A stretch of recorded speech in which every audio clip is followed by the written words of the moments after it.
And we're live. Welcome back to LOOPcast. It's Tom, Erica, and Josh. We have a fantastic show prepared for you today. Always happy to hang out with you guys for a couple hours on a Wednesday, working through some news. So up top, we've just passed day 100 of the Iran war. I think they were tracking how many times we said we were close to a ceasefire. I think Trump said it in the 70s amount of times. Day 77 of the ceasefire, whatever that means. Unfortunately, we had a U.S. Helicopter downed. We got some information from the White House on it. And then just some updates in terms of the calls between Netanyahu and Trump, and we're just trying to work through all of it. Eric's got a great timeline for you, and then we're just going to provide you the facts there. Up next, we have the verdict for the Karmelo Anthony trial. I actually went to the beginning. I got a good roundup of how this all started and why this has become such a cultural flashpoint. But then also we now have the verdict handed down and then a lot of reactions coming out. So a lot to discuss there as well. I believe we have some information there too on the Belfast situation, which I've really again, really intense on the racial front. We're going to try to do our best to work through that. And then we also have disparate impact ruling from SCOTUS not getting enough attention in our opinion. Justice Department. So that's Josh's favorite thing to talk about today. We'll get there, I promise. We have good news. We have Twilight Zone, and we also have Pope Leo's trip to Spain that has just been firing everyone up. I saw like reports of 1 million people came out to see Pope Leo. Yeah, we got Spain. High numbers. It's like John Paul II rock star levels here. Crazy. Like I'm imagining too, like if he comes to the United States, oh my gosh, it's going to be rock star level. So we'll see what's going on there. And then of course, as I said, good news, Twilight Zone. But we got a fantastic show. It's right before we head up to La Crosse, Wisconsin for our America 250 event. Really excited to be there to consecrate the United States to the Sacred Heart of Jesus with all the homies, Josh and Erica. I'm excited to see you guys and some of you who are going to be there. And if you can't attend live, we have that live. So sorry, if you can't attend in person, we have it a live stream for you. Celine, maybe you can throw that in there. Definitely worth a watch. We got some great guests coming up. Josh is going to be, dressed to the nines. Erica is going to be all. They say, Josh, we got hair and makeup for you, right? I mean, I've done makeup before. It's going to be fun. Going to be fun. Before we get to that, got to talk Charity Mobile. Thank you for sponsoring the podcast. My favorite sponsor, the first sponsor. Now more than ever, it's important to do business with companies that stand with you and your beliefs. Charity Mobile is a pro-life phone company that serves pro-life customers and supports pro-life, pro-family causes. They send 5% of your monthly plan price to your favorite charity, and they send millions of dollars to charities over the past 30 years. Not only that, there are no sacrifices when you switch to Charity Mobile. All of their plan prices start under $50 before taxes and surcharges, and their nationwide coverage is the same as the major carriers, and their friendly pro-life customer service team is based right here in the United States. Plus, Charity Mobile is running a special promotion for our audience. Use promo code LOOPcast to get their free phone offer with every new line of service, plus free activation and free standard shipping. Switch to Charity Mobile and buy the way you believe. To get started, visit CharityMobile.com and use promo code LOOPcast. That's CharityMobile.com, promo code LOOPcast. Okay, here we throw it to Erica. Good luck getting through the timeline of all of the different negotiations and ceasefire, non-ceasefire, firing everywhere. Do your best, Erica. I'm going to do my best here. Where we are, things are definitely heating up in the Middle East again. Today, I'll just start with the most recent, and then I'm going to walk you back to June 7th, which was my birthday, by the way. It was a fantastic weekend. Happy birthday. To my family. But from President Trump this morning, we had this truth post. Is this truthing, perhaps? Iran's military is a complete and total mess. Much of it, like their Navy and Air Force, doesn't even exist anymore. They have been completely defeated. Iran is all talk and no action. The bully of the Middle East is dead.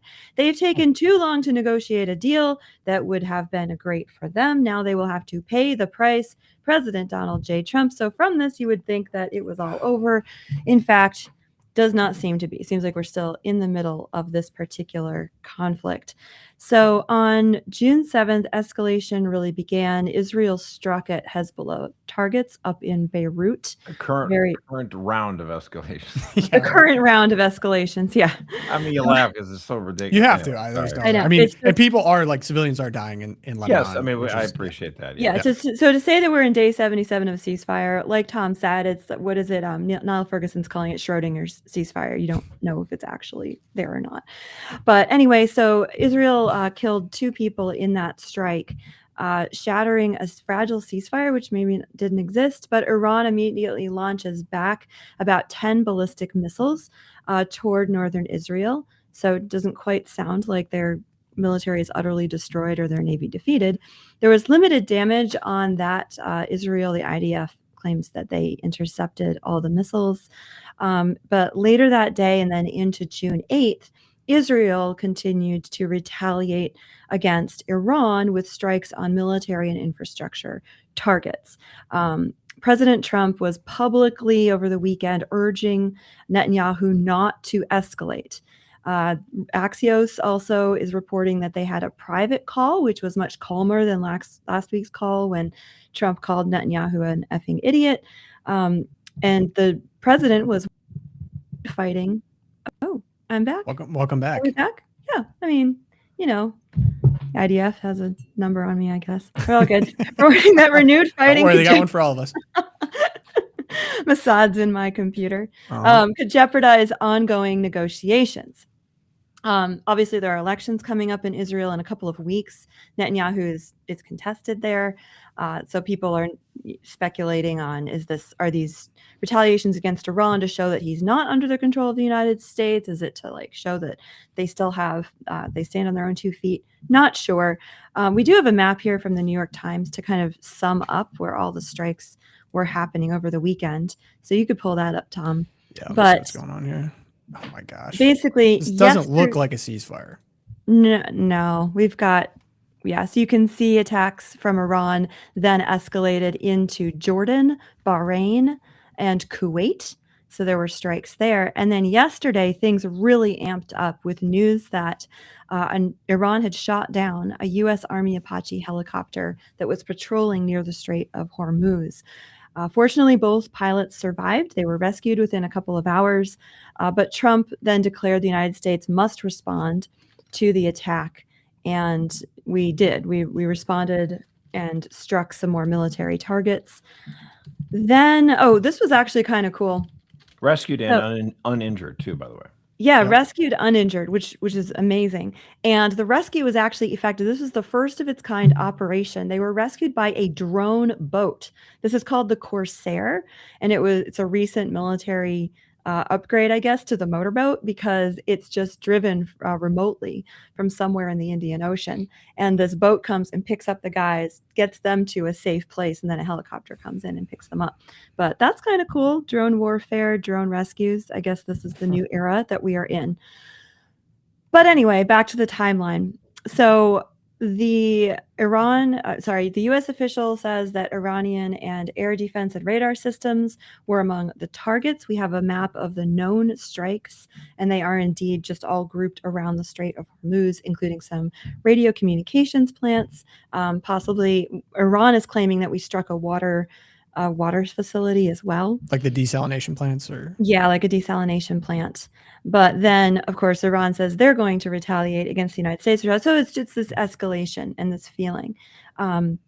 Meanwhile, Trump also on Monday morning, 7 a.m. on the dot, I think it's been 6 Monday mornings in a row, right before the opening bell, Trump comes out with a big post about how we have never been closer to a negotiated peace, a ceasefire, finalizing the ceasefire agreement. And of course, the markets all went wild. Everyone was excited. Then the Apache helicopter went down yesterday. So this is where we're at. A lot of we don't know what we don't know here. A lot of not sure what information to trust, what information to accept as fact. The fog of war lies heavy on the Middle East. Erica Rumsfeld here. Erica Rumsfeld. I knew you would pick up on that reference, Josh. That one was for you.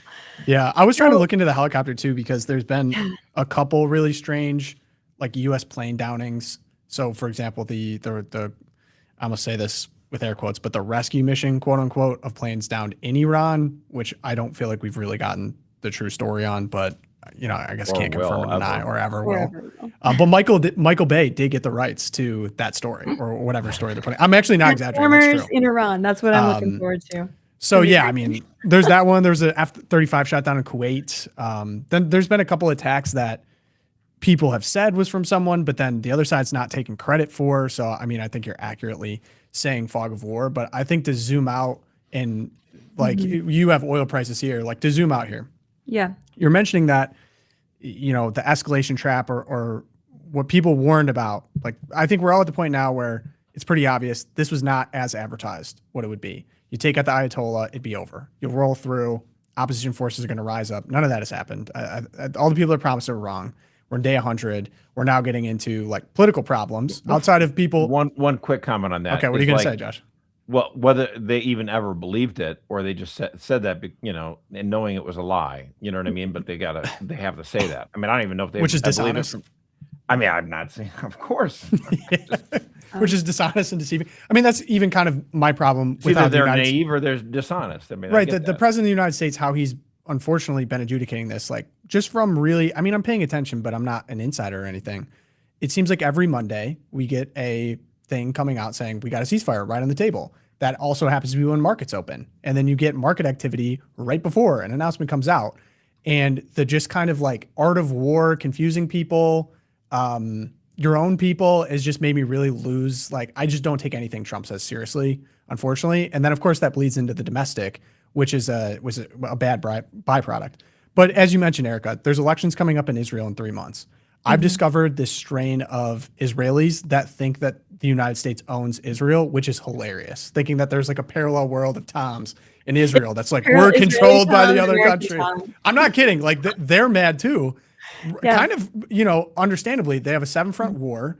They're bombing Lebanon and occupying a significant portion of Lebanon in which IDF soldiers are getting shot at and killed because they're trying to occupy seemingly not strategic, but some type of religious significance, like the Crusades house, for example, and then posting it, and then IDF soldiers getting killed. They're like, this doesn't make sense. We're frustrated here because we need to finish a job here in Iran, and we're not doing it.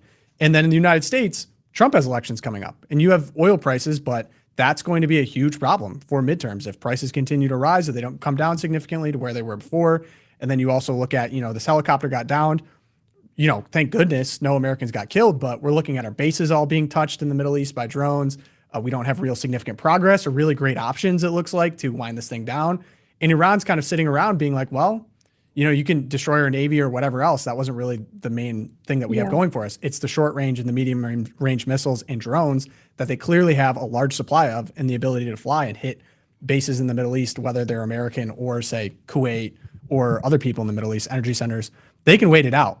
And so, right. And I think that's what's really coming to the fore here in this dynamic is that Iran, it is an asymmetrical sort of political pressure coming from the 3 big players here. Israel and the United States have a much lower threshold of pain when it comes to domestic political pressures than Iran does, because Iran has been running its government, its people, like a war economy. Like to them, the people of Iran are expendable. They're not beholden to them. And back in January, they essentially decapitated the resistance with all of those protests. They arrested over 60,000, probably executed between 30 and 40,000 of Iranians who were most likely to resist. And so they're the ones in whose interest it is to let this play out longer, and they do have an end. I mean, at some point the economy in Iran will be so bad that they will be brought to the negotiating table, but it's in their interest to prolong this as much as possible. Okay, but we're talking 18 months. Like, I don't think it's 3 months or 6 months. I think elections are in 3.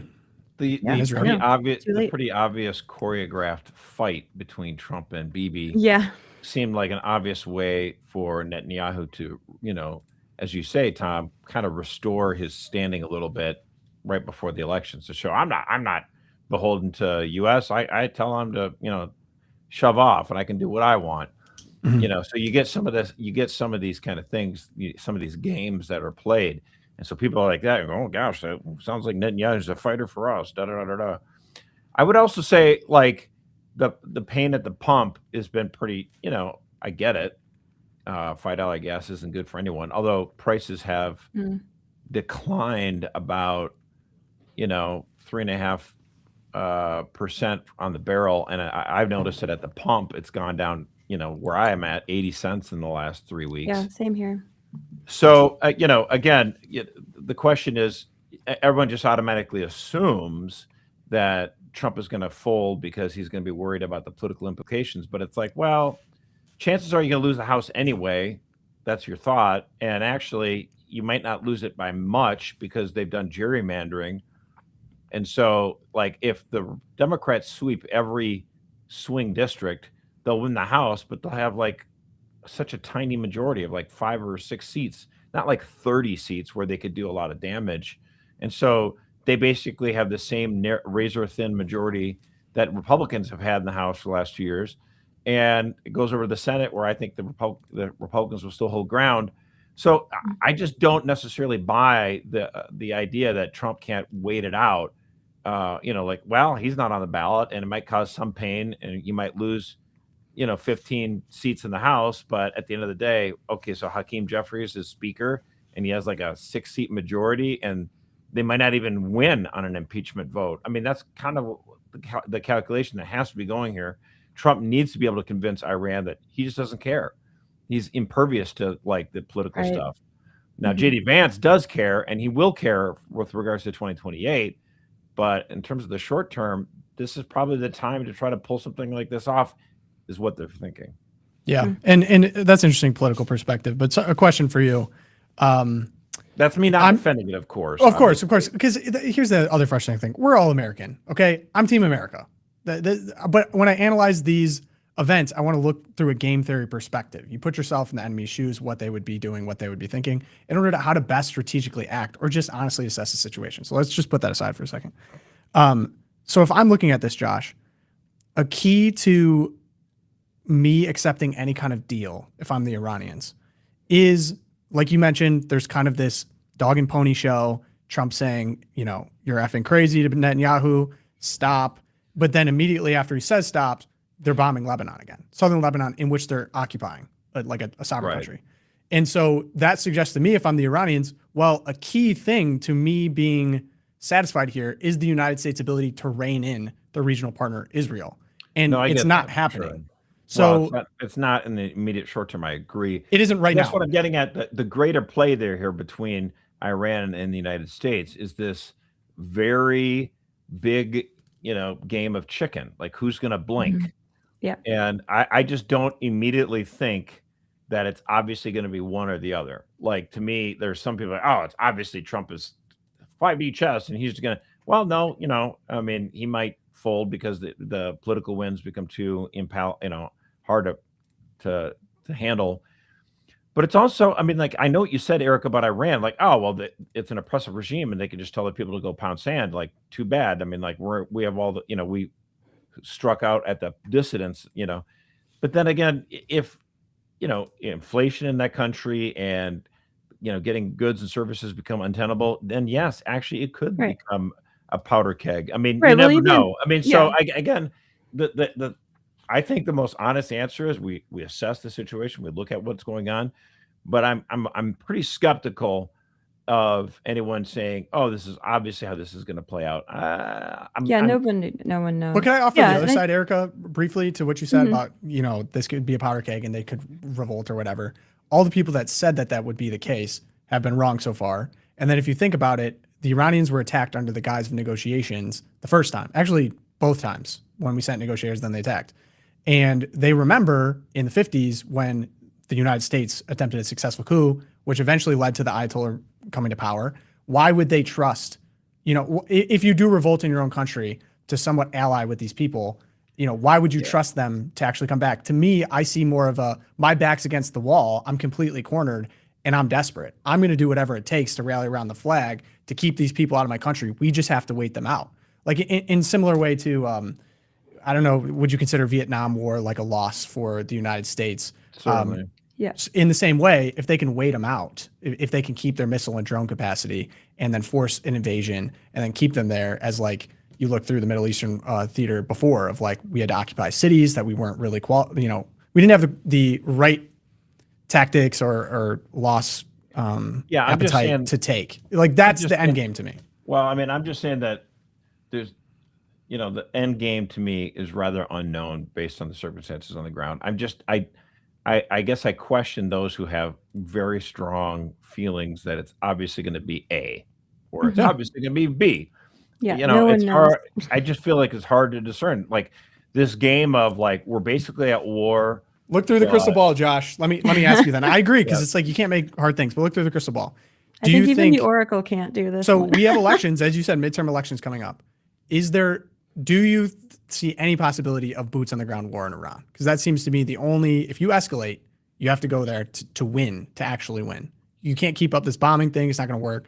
That's why we keep going towards a ceasefire, a deal of some kind, because they've shown that they're able to weather it and strike back U.S. bases or regional partners. I don't think Donald Trump does boots on the ground. And I challenge your assessment that you can't just keep this, on again, off again, ceasefire, like throw a few missiles thing.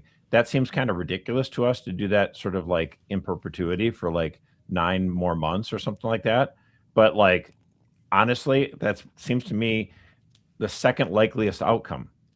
Mm-hmm. What's the first? Well, the first is that there's finally both sides, like agree to some sort of, it makes more sense to just kind of have some agreement that both sides can agree to. Like that seems to me the most likely thing. And the second most likely outcome, like I say, is that we just keep this cat and mouse kind of like, I'm not going to invade your country, but I'm going to bomb you, make your life miserable. The third one, which is we just cut our losses, put our tail between the legs and go home. I don't think it's going to happen. I also don't think a land invasion is going to happen. So I think it's just kind of this wait and see game until somebody blinks and we get an agreement that what will happen is a lot of people in our country that don't like Trump will say this agreement, Trump just gave them the Strait of Hormuz, but I don't know. I just feel like we're going to keep going this route, like on again, off again, on again, off again, negotiate. Is it on or not until we finally get the deal? And even after that, we'll still wait for 5 or 6 or 7 weeks before you're like, okay, actually seems like it's actually sticking this time. I think that's the most likely outcome. I do not see Trump putting troops on the ground. I agree. And I think like that's Trump sort of becoming just your typical American president in the post-Soviet era, because that's what we've all done. Like all of the presidents, they get into some kind of conflict or war in the Middle East or Afghanistan. And then it's just strung out on again, off again with really no end game. Or if there is an end, like there was an end to Afghanistan, but it's going to pop up again as soon as like another terrorist cell blows up a bomb somewhere and they are traced back to Afghanistan. So I think you're right, Josh. And I think that, let me just clarify. No, I'd like to finish. Finish. Let Erica finish. Let Erica cook. Yeah. I think that looking at the Iran war, not so much as this began on March 2nd or whatever, and it's going to end on Labor Day, or it's going to end on January 19th next year, but that it's an episode in this ongoing, much longer on again, off again entanglement that we have in the Middle East, and that even Trump is not extracting us from. Which is extra frustrating because he promised to.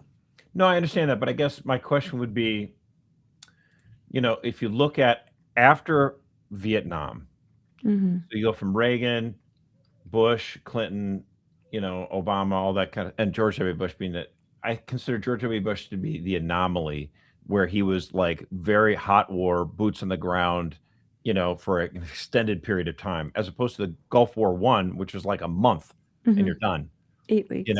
And like Clinton and Reagan had different, interventions in foreign policy, whether it's Kosovo or, Beirut or Grenada or whatever. But they weren't, George W. Bush was like the one where it was like a hot war, 2 wars, long time, which both of those were like the first time that were like massively. This is not undercutting the people that served in the Gulf War I. I'm not trying to say that, but like Gulf War I was so surgical and it was just extracting Iraq from Kuwait. It was remarkably different. We got the monkey of Vietnam off our back. But like, if you look at other actions, I think that's what I'm trying to get at. Like with Trump, he's more, yes, Tom is correct to say he campaigned as if he was the exception to all the other presidents.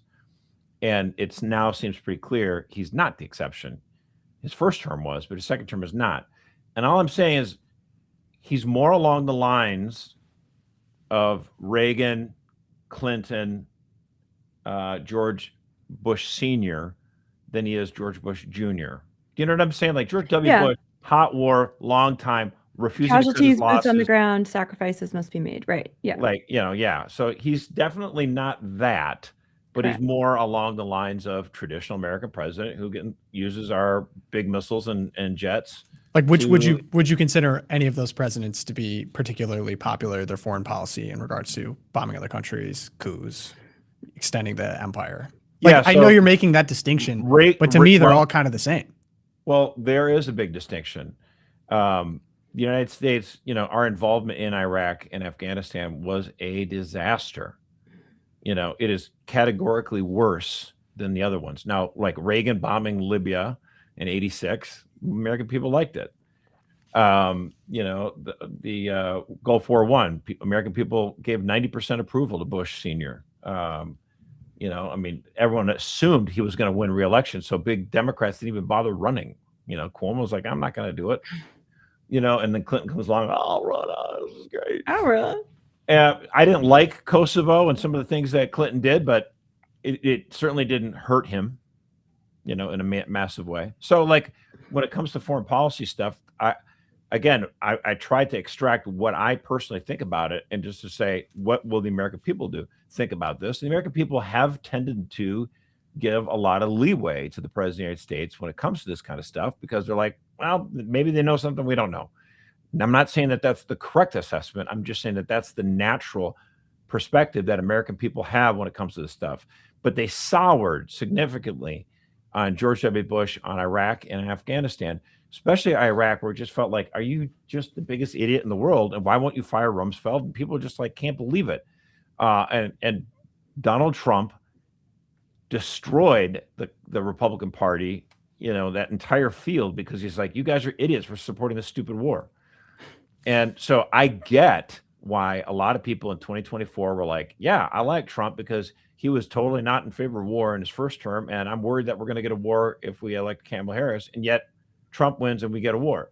I'm just saying, I also do not support this war. Yeah. But it is different. It is not the same kind of category of, debacle that Iraq was, and then like Vietnam. It's in a different category. Still a war, still very serious, but not boots on the ground and that kind of stuff. But you mentioned public perception, and I would say the significant part about this action is it is particularly unpopular, like uniquely unpopular. As you said, leeway was given before. Now we're at anywhere from 60 to 70% of Americans disapprove of this war at this point. And I'm not Republicans. It gets a little bit better, but it's getting worse by the day because, of course, the longer this goes on. And the difference to me would be the case was never made, and it was unique betrayal of campaign promises in a way that, say, Bush never did or Clinton never did. That would explain it to me. And then also we have the social media now. So we look at what we did. It's like, well, we did blow up a girls' school. So you gave me three reasons for why American people would disapprove of it, and I think you missed the number one. Go for it. Well, the price of gas. Yeah, like that matters more than those three. But I mean, I'm just saying, like, when you talk about approval, like with numbers, like, what did Mark Twain say? There's lies, damn lies, and statistics. That was Disraeli. Oh, well, very well. Thank you. And the point, though, I try to make is that, like, there's different things for which you can judge, approval or disapproval for an action. And in this case, I do agree it's largely unpopular. I mean, 60, 70% approval. What is the intensity level of it? That's an important question. We'll have to see. Because I've long said this, and the war's been going on longer than I want, but if you do get resolution at some point, and all it was is that we had these miserably high gas prices for a long time, and that's mostly the extent of it, American people are like, okay, well, glad that's over. And they're not going to like vote against people because of that for years and years to come, is all I'm trying to say. Whether that's fair or not, maybe I'm different. I mean, yeah, I can say personally, I hang this on the administration, all the people that lied. And yeah, that will impact how I vote in the midterms. And you certainly won't vote for him for president again. There you go. Well, that's true, unless he runs for a third one, which he talks about. But hey, how about governor of California? What if that would do if you were in California? Options there. Okay, but before we get into B block here, again, Zeal for America 250. Celine, if you want to throw the live stream in there, it's going to be awesome. Great speakers. Cardinal Burke, Kelsey Reinhardt, Michael Knowles. It's going to be a good old time. It's going to be inspiring. It's going to be prayerful. It's going to be awesome. So if you want to go ahead, throw the link in there, catholicvote.org/America250, and you can join the live stream, hang out with us. It's going to be great. So on to the B block now. So let's get into, before we get into the Karmelo Anthony, because that's really where a lot is popping off on social media, we get this kind of quiet, disparate impact ruling from the Department of Justice. Now, Josh, you're going to have to do a little legwork here. Why is this important and why did it not get the attention it deserves? Yeah, I mean, so what is disparate impact, right? And why did the Department of Justice just declare it unconstitutional? I think most Americans assumed that the purpose of the Civil Rights Act was to ensure that, employers hired workers based on merit, not skin color or religion or something else. But over time, the left used the mechanics of the bureaucracy to impose a new definition of fairness. They claimed that if a certain population, be it blacks or Hispanics, were statistically underrepresented in a field, that there was disparate impact and there needed to be an intervention to combat sort of latent or hidden racism. Now, this started in the federal workforce and government contractors. Then it moved on to university admissions, and then finally into the entire economy. So what the Justice Department did, their Office of Legal Counsel, they came forward with a ruling that said disparate impact is unconstitutional. And Senator Eric Schmidt, one of my favorite senators, he's also served as the former Attorney General of Missouri. He explained it really well. He said, for decades, disparate impact let our managerial elite treat neutral standards as suspect if they produce the wrong racial numbers. It banned things like background checks, aptitude tests, knowledge exams, hiring screens, and merit-based selection. That regime is over, Senator Schmidt said. Amen. The ruling by the Justice Department's Office of Legal Counsel is huge. It states that the current EEOC Title VII guidelines are unconstitutional because they're based on disparate outcomes alone, and they pressure employers into race-based decision-making when it comes to hiring. For those Americans who hate discrimination and truly believe in hiring people based on merit, this ruling by the Justice Department is fantastic. But a ruling by the Justice Department can quickly be undone by a future presidential administration. Nevertheless, this ruling clearly took inspiration from the recent Supreme Court ruling against using race only as a criteria to craft congressional districts. Justice Alito explicitly stated in that ruling that the existence of a disparate impact is not grounds for racial discrimination, and that the use of it for racial discrimination is unconstitutional. As someone else noted, there are no women in the NFL. And there are hardly any white men anymore in the NBA. That impact is very disparate. But is it discrimination? No.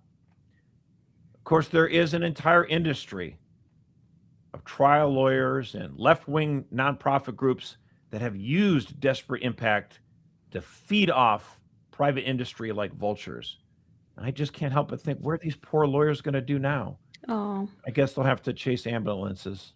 Well, can I ask you? So it says that it rules that the Title is that Title VII guidelines from the EEOC are unconstitutional. So what happens now? Does that mean immediately it's just out and it reverts back to some previous form that I'm unaware of?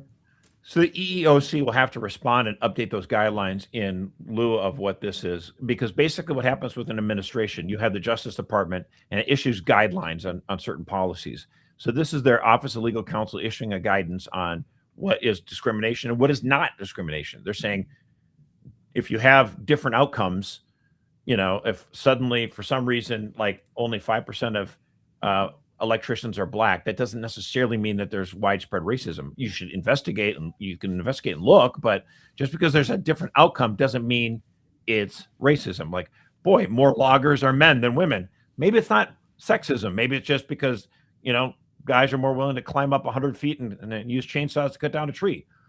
So what this now means is that the EEOC is going to have to update their guidelines in lieu of this new ruling by the Justice Department, which is fantastic news.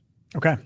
Well, on the subject of standards, now, I guess I'll just say up top, we have the Zeal News article, Texas teen convicted of murder sentenced to 35 years for fatal stabbing at high school track meet. This is the case of Karmelo Anthony. And I think like the more that I just dig into all the details on this, like I'm just profoundly sad. Really just a tragedy. Young man Austin Metcalf lost his life, murdered in cold blood. This Karmelo Anthony kid now is going to go to jail, presumably for the rest of his life for a long time. I think he's eligible for this morning to 35 years. He's eligible for parole after 15, but for a long period of time for his youth. And I can go into the basic facts, I guess, just among all, just really sad, and pray for the repose of the soul of Austin Metcalf. So Karmelo Anthony and Austin Metcalf were both 17-year-old students at Frisco, Texas. Anthony attended Centennial High School. Metcalf attended Memorial High School. They were rivals. Also an important part of the story too. This was a very wealthy district, wealthy high schools. Actually, Karmelo Anthony, his family's from a gated community. So this isn't like, I think another element to this, why this is really picking up traction, is this is not like an inner city, a place where violence is regular. This was a high school track meet in which, typically very safe. Like if you've ever been to a track meet before at a high school, this type of stuff typically doesn't happen. So they were at a track meet. When rain pushed students under team tents, Anthony went under Memorial High School's tent. That would be the other team's tent where Metcalf and teammates were gathered. Witnesses said Memorial students asked Anthony to leave. The dispute escalated. Metcalf pushed Anthony. Anthony pulled a knife from his backpack and stabbed Metcalf once in the chest. Metcalf died after the wound pierced his heart. Anthony was arrested on the scene. Police testimony and body cam evidence included Anthony saying variations of "I did it" and "he put his hands on me," while also asking whether what happened could be considered self-defense. And interesting too, I went to a lot of this case. A lot of witnesses were asked on the stand what was going on. And important note, 4 of the 6 students that gave testimony were Black. It's an important factor of this case garnering so much attention due to race. All of the students testified that Karmelo was the aggressor while Austin tried to keep the peace, even stating to Karmelo that he didn't want to fight. Students also testified that they all asked Karmelo to leave over 15 times, but Karmelo refused to leave. The defense was claiming self-defense. I'll get a little bit more into the case, but we get this becoming a national story because, of course, Karmelo Anthony is Black and Metcalf is white, and there was a controversial give, send, go that was started when it became clear that he admitted to the stabbing. There was going to be a trial, but the family started a give, send, go. I'll finish the details on it. The give, send, go was explicitly saying this is not just going to go to defense funds. This could fund other things like relocation fees or whatever else. So there's a lot of controversy about, how the funds were going to be used. It garnered over $600,000. And this is for someone that had already in public admitted that he stabbed this kid, and a lot of the details were coming out. So, of course, both families said that they got threats, harassment, doxing. All of it became super racialized. I saw, a lot of people were bringing up O.J. Simpson. I guess what's unusual in this case was it was so clear cut from the beginning. And of course, we're going to get this high supercharged trial. I do think I did more research into this. A lot of the racializing was actually done on the outside by a representative. I believe her name was Dominique, representative for the family, really started racializing it. But the lawyers in the courtroom did not involve race as a part of the case at all. They didn't claim racism. They were fighting over the jury. So an interesting element was the jury selection. They were claiming had no Black jurors among the 12. So the defense had a problem with that. However, it wasn't as if all 12 were white. The other people it included Hispanics, Asians. It wasn't just like an all white thing. It is in Frisco, Texas. And so there's an argument over that, although the judge allowed it to stand. So they had the jurors. I believe they took 3 hours to discern their judgment, and they came forward with a guilty verdict. There was an argument that they could have brought forth like I think the technical term is passion. So sudden passion, Texas doctrine. If jurors had unanimously found that Anthony killed under sudden passion arising from adequate provocation, the sentencing range could have been dropped to 2 to 20 years. Prosecutors argued that sudden passion did not apply. The jury rejected that mitigation and sentenced Anthony to 35 years in prison after roughly 2.5 hours, as I said, deliberation. Another quick controversy, just to get the full scope of the case, they dropped bond from $1 million to $250,000. He was released under restrictive conditions, including house arrest type supervision. This was another flashpoint because supporters argued he had no prior record and deserved presumption of innocence. Critics saw the release as too lenient, giving a fatal stabbing. Also, there's like footage up and down of this. I don't think because they were under a tent, but you get the body cam footage afterwards. You get cell phone footage outside of it. Like everyone was pretty aware of what's going on. And of course, everyone deserves their day in court. But I think above anything else, there was someone, Marianne Martinez, was reporting from inside of the courtroom, and you get Austin Metcalf's dad. So that's the facts of just what happened. And then, of course, this gets picked up everywhere as like the new O.J. Simpson, which is just, you can get into the psychology of that, but it's just hard to even fathom this is where we are as a country instead of just treating this, colorblind. Oh, it's not hard for what's me. going on. Yeah, unfortunately. I remember O.J. Here's the statement from the dad. And Austin Metcalf's dad, Jeff, just unloaded on Karmelo Anthony. We were robbed. Don't look down. Karmelo Anthony couldn't look in the eyes of the family, the brother. This was the dad. We were robbed of all these things. I said from day one, this was never about race. Please don't politicize it. But what you choose to do? Both. It's about right and wrong. We're all humans. We all bleed the same color. You're free to make choices that you want, but you're not free from those consequences. You will face those consequences starting today. People think that grief is sadness, but it's not. It's rage, pure unfiltered rage. You failed your parents, you failed yourself, and you failed society. You don't belong in this community. You're going to prison. You can't even look me in the eyes right now, but you can stab my effing son in the heart.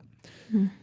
And I did look into when this got racialized, because I did see in the courtroom it wasn't, which was good news, but the spokesperson, Dominique Alexander, after the indictment, publicly addressed racists, bigots, and those filled with hate targeting Karmelo. He and the family held press conferences highlighting racism, hate, white supremacy, and attacks on the family. Post-verdict sentencing, he described an all-white jury convicting a black teen as evidence that black lives do not matter and that the system is a travesty. And of course, I have all kinds of footage of what was going on outside of the. What do you want us to do? What do you want us to do at this point? What? I'm lost for it. I don't know what to do. I got 5 boys. I don't know what. I ain't got nothing to tell them no more. You can't walk away no more. Rest in peace, Trayvon Martin. So this is a black woman screaming to the cameras in light of the verdict, and she's wondering what she could do. And I agree with Congressman Tim Burchett, who said, well, you could start by telling your boys not to stab somebody in the heart. That would seem to be an obvious thing. I mean, there's no desire by white people to make this a racist thing at all. Like, we just think a 17-year-old student stabs 17-year-old student in the heart and he dies, totally unprovoked. That's a tragedy. That's horrible. Why would we want to bring race into this at all? And again, they keep getting in there. All white jury. As you said, Tom, not all white jury. It was a jury that included many different minorities, just didn't have black jurors on it. Precisely because we're concerned, probably the prosecution was that, if anyone would be looking at it through, I mean, this is the thing. It's a confession, basically, is that, you're going to get a different ruling from 300 million Americans in this country. Is there going to be some people who are racist against blacks who are going to jump onto social media and say horrible things to these people? Of course. That being said, 99% of white people in this country would prefer the case to be decided purely on the merits of the case. If the kid was innocent because of passion or self-defense, or if he gets off a lighter sentence because of, as you said, the passion, we might grumble, but as long as justice is served, it's not white Americans who are elevating and entering race into this question. Right. And when race is elevated by a lot of bad actors, how should we respond? Should we pretend like, our first response is usually lamenting that. Like, please, please, please do not make it about that. Please, if the kid is guilty or innocent, let's find out. Let's let the facts rule the case. But no, there are bad actors who want it to be based on race. They want to foment hatred, and that is horrible. But if they do, we have to respond with logic, with truth, obviously also with grace and understanding, but ultimately justice needs to prevail. Exactly. And I think that the rule of law, what concerned me most watching this and seeing reactions online, obviously online is not real life, but in this case, it seems to be reflecting something real in this country, that the concern that there was even a question of what the outcome of the trial would be. Obviously, everyone's innocent until proven guilty, but given the facts of the case, given the confession, the concern that this could go any other way than what it did is this growing suspicion founded in evidence, I think, that there is a two-tiered justice system that's kind of creeping in to American courts and American where we adjudicate law and lawsuits and legal system. And that is to me so frightening because right now I was looking into this. So in terms of like racial identity, Black Americans have the highest, the strongest sense of racial identity and racial solidarity. So I think it's like they did a study about a year ago where they asked Americans like, how important is your race to you? And it's like 70% of Black Americans say it is very important to me. But if you ask Asians or Hispanics, it goes down a little bit to like 50-50. And then you ask white Americans, and it's more like in the high 30s% say that being white is important or very important. And even that seems a little high to me because I'm like, what does that even mean? Like we more think of ourselves as, oh, my ancestors came from Italy or France or some of those 30% Croatia. could be negative. And so, yeah, and often it's like, it's because I'm guilty and I have like privilege, right? So, but what happens when you keep leaning into this, and there are plenty of white liberals who are happy to racialize stuff like this too. They're happy to take on that guilt and that saying, oh my gosh, it must be, they convicted Karmelo Anthony because he's Black and we're so horrible. That will in the end up creating white solidarity. And you don't want to see that. We want to be going towards, I mean, Martin Luther King had his foibles, and I am always happy to remind people he is not St. Martin Luther King Jr., but his vision of an America where my children are judged on the content of their character, not the color of their skin. We have to get back to that. And the fastest way to do that. That's a Christian ideal. It's a Christian. It doesn't have to be Martin Luther King. That's a Christian principle. Yeah, no, it absolutely is. And if this was two white guys at this, Texas sporting event, and the one white kid killed the other white kid, the kid would be convicted, and it wouldn't be national news. I mean, it'd be we need like, justice except for like to 5 be seconds. Like, oh my gosh, that's terrible. And to go back to O.J. Simpson, if O.J. Simpson was white and he killed a white wife, it would be like, what are the facts? Is he guilty or not? It was a football player, let's say. A pro football player, it would be national news because he's a football player, but no one would think anything of it. Oh, okay. And he would get a guilty verdict. OJ, if OJ Simpson was like John Simpson, a white dude and a pro bowler, he would have been found guilty. I mean, I absolutely believe that. Yeah. There's a lot. I mean, there's so much here. Erica, you mentioned that sign about, was it the study about your racial identity? Your racial identity. It was like racial solidarity. So like, I think it unfortunately, color matter to you? An unfortunate reality is that question wouldn't have even crossed someone's mind not long ago in the United States, let alone like if you were to ask that question in Japan, they'd be like, they look at you like you're crazy. Well, everyone here is Japanese. We have a homogeneous population. In America, we had a homogeneous population. You could say that's good. You could say that's bad. I'm here to entertain all arguments. But the reality is because we had such an influx of immigration, and now we have this multiculturalism where we live in like kind of a quasi-Balkanized situation.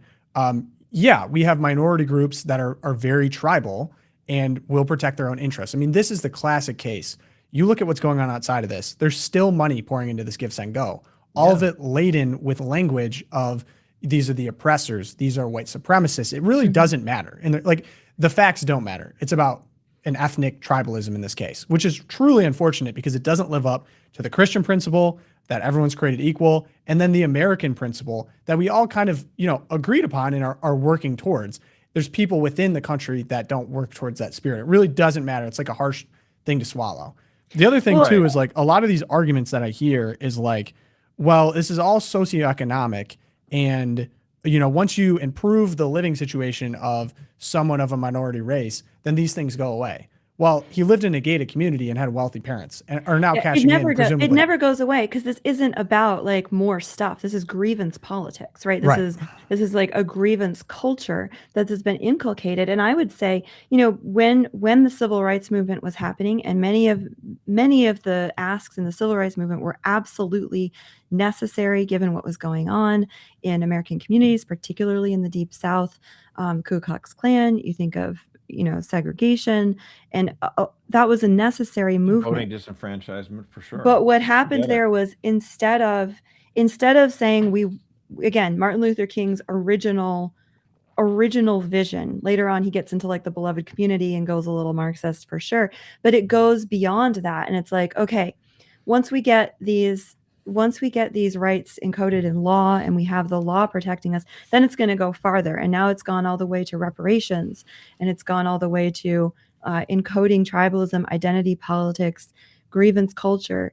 And that's so far beyond, like you said, Tom, American values, that it is going to end up tearing apart the country if we can't come to some kind of, and again, I think this, yeah, it will. Well, like Tom said, it's the Christian concept, the golden rule. I mean, like, treat others as you'd like to be treated. Like, that's to the extent that what the civil rights push was, they wrapped themselves around in that, and everyone was cool with it. And then it moves to disparate impact, and then suddenly you get division again, and then you get grievance politics and all this other kind of stuff. I mean, it would be horrifying if anybody was, accused of a crime, of a murder. Like, that would be like the scariest thing you can imagine, right? Like, like, I'm innocent, I didn't kill this person.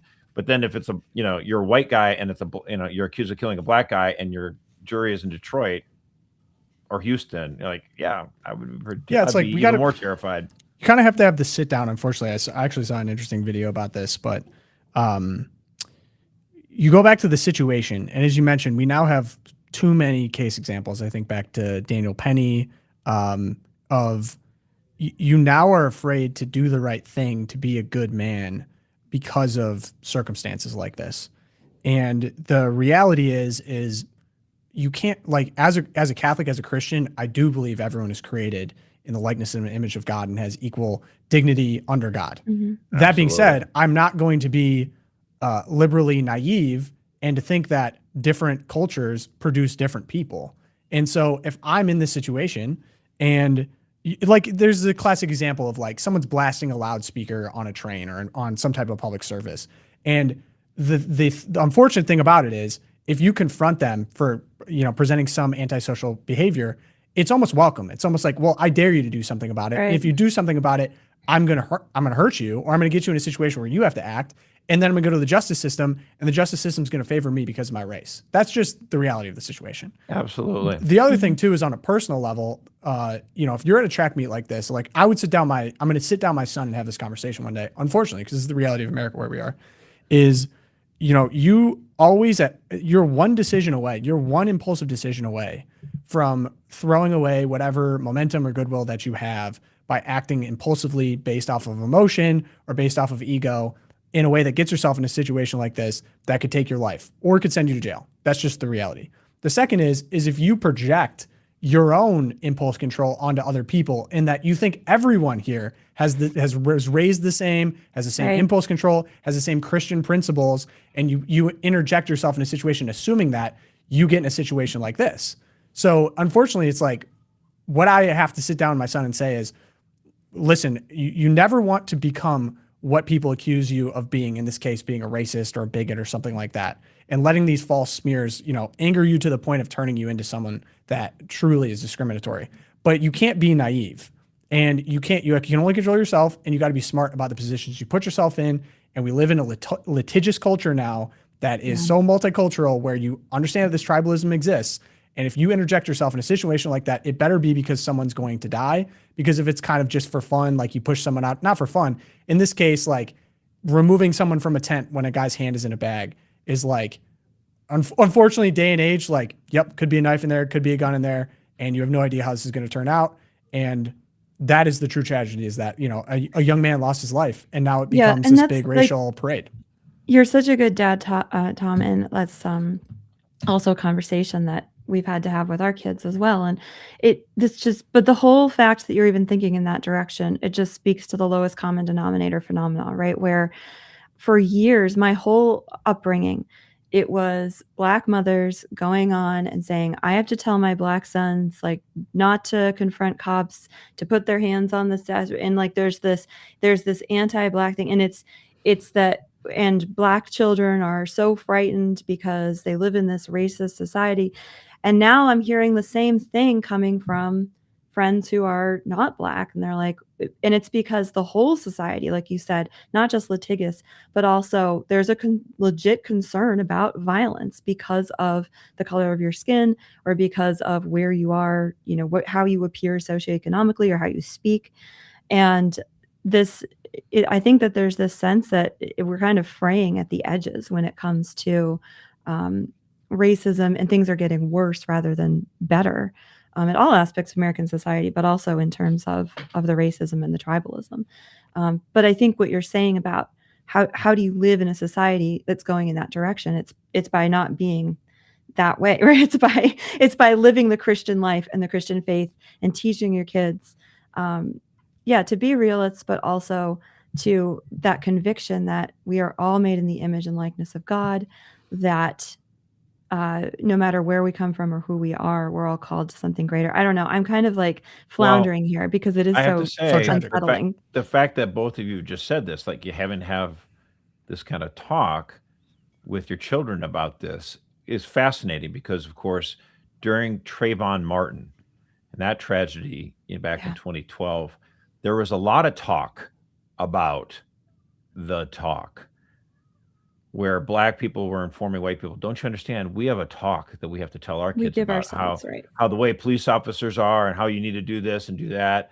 And we were browbeaten and guilted as whites, like, don't you understand what we have to deal with? And it's like, and that's the whole idea behind Black Lives Matter. And I've always, I actually posted on this on Facebook and I said, look, I get it.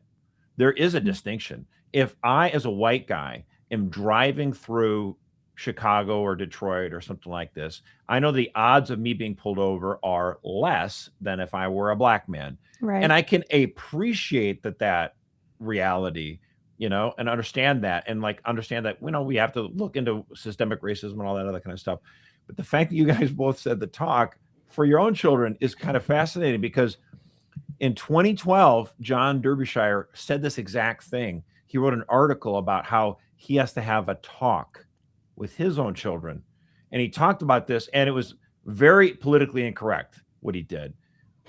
And it just shows you how things have changed, I think, somewhat positive in the last 14 years. Because he's like, listen, there are antisocial behaviors in this, that are allowed amongst different populations that, and there is racial animus in this country. And he goes, Black on white racial animus is very bad. And they will treat you, even though you're half Asian, his children, they're going to treat you like whites. And it's going to be a bad. And he wrote this thing. He's like, avoid concentrations of Blacks that are not known to you personally. Stay out of heavily Black neighborhoods. If planning a trip to an amusement park, find out, if there's likely to be tons of Blacks on that, there on that date. And it's just saying like common sense stuff that is super politically incorrect. Yep. And National Review fired him. And it was a massive outcry. Like, how dare this guy say? He's like, he was just saying, I'm calling a spade because we have an establishment culture. We have a corporate media influence culture that is excusing certain minority populations to having antisocial behavior because of the past injustices that they suffered, which we lament the injustice that they suffered. But to allow antisocial behavior, because of that, is doing them no favor. Right. You are not doing anyone a favor by excusing antisocial behavior because of perceived. It's white savior syndrome. It's so condescending, right? Yeah, it is condescending. It's horrible. Like, the way out of this is to stop doing racism. Period. To stop treating, to be evil. Like, we need hearts converted, but we're not going to get there by saying, oh well, whatever, And like you say, like, every once in a while you get these people on social media saying, gosh, wouldn't it be nice? Look at Japan. They have high-speed trains. They have so much social, they're not a car-based culture. They have the best subway systems in the world. And you're like, or the obsession with Scandinavia. You're like, well, no, that's that bubble's breaking a little bit. Japan seems pretty that's popping up. Understood. But for the previous 25, 35, 40 years, why was it so successful? Because they wouldn't allow antisocial behavior. They were a common culture. And it doesn't have to be only the same genetic race. Obviously, that is usually helpful, but you can have a multicultural society so long as you don't allow one group to practice antisocial behavior. You need to maintain color blindness and rule of law and merit-based decision-making. That's what it's all got to be about. 100%. Yeah.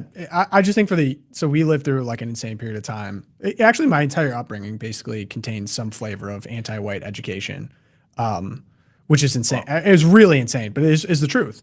Yeah. And then all of that while simultaneously, like, have you listened to a rap song in the last 10 years? Like this kind of, it's like wizardry, basically. This kind of wand waving, this fake world created is just totally bursted, I think, from like a white kid that is my age or even younger, to where it's like we've lived through and we see, and to be intentionally dishonest to someone that we love, or to change my decision making that would endanger myself, or potentially wrap me up in the justice system forever, is just like, it's a really sad and lamentable reality, but it is reality.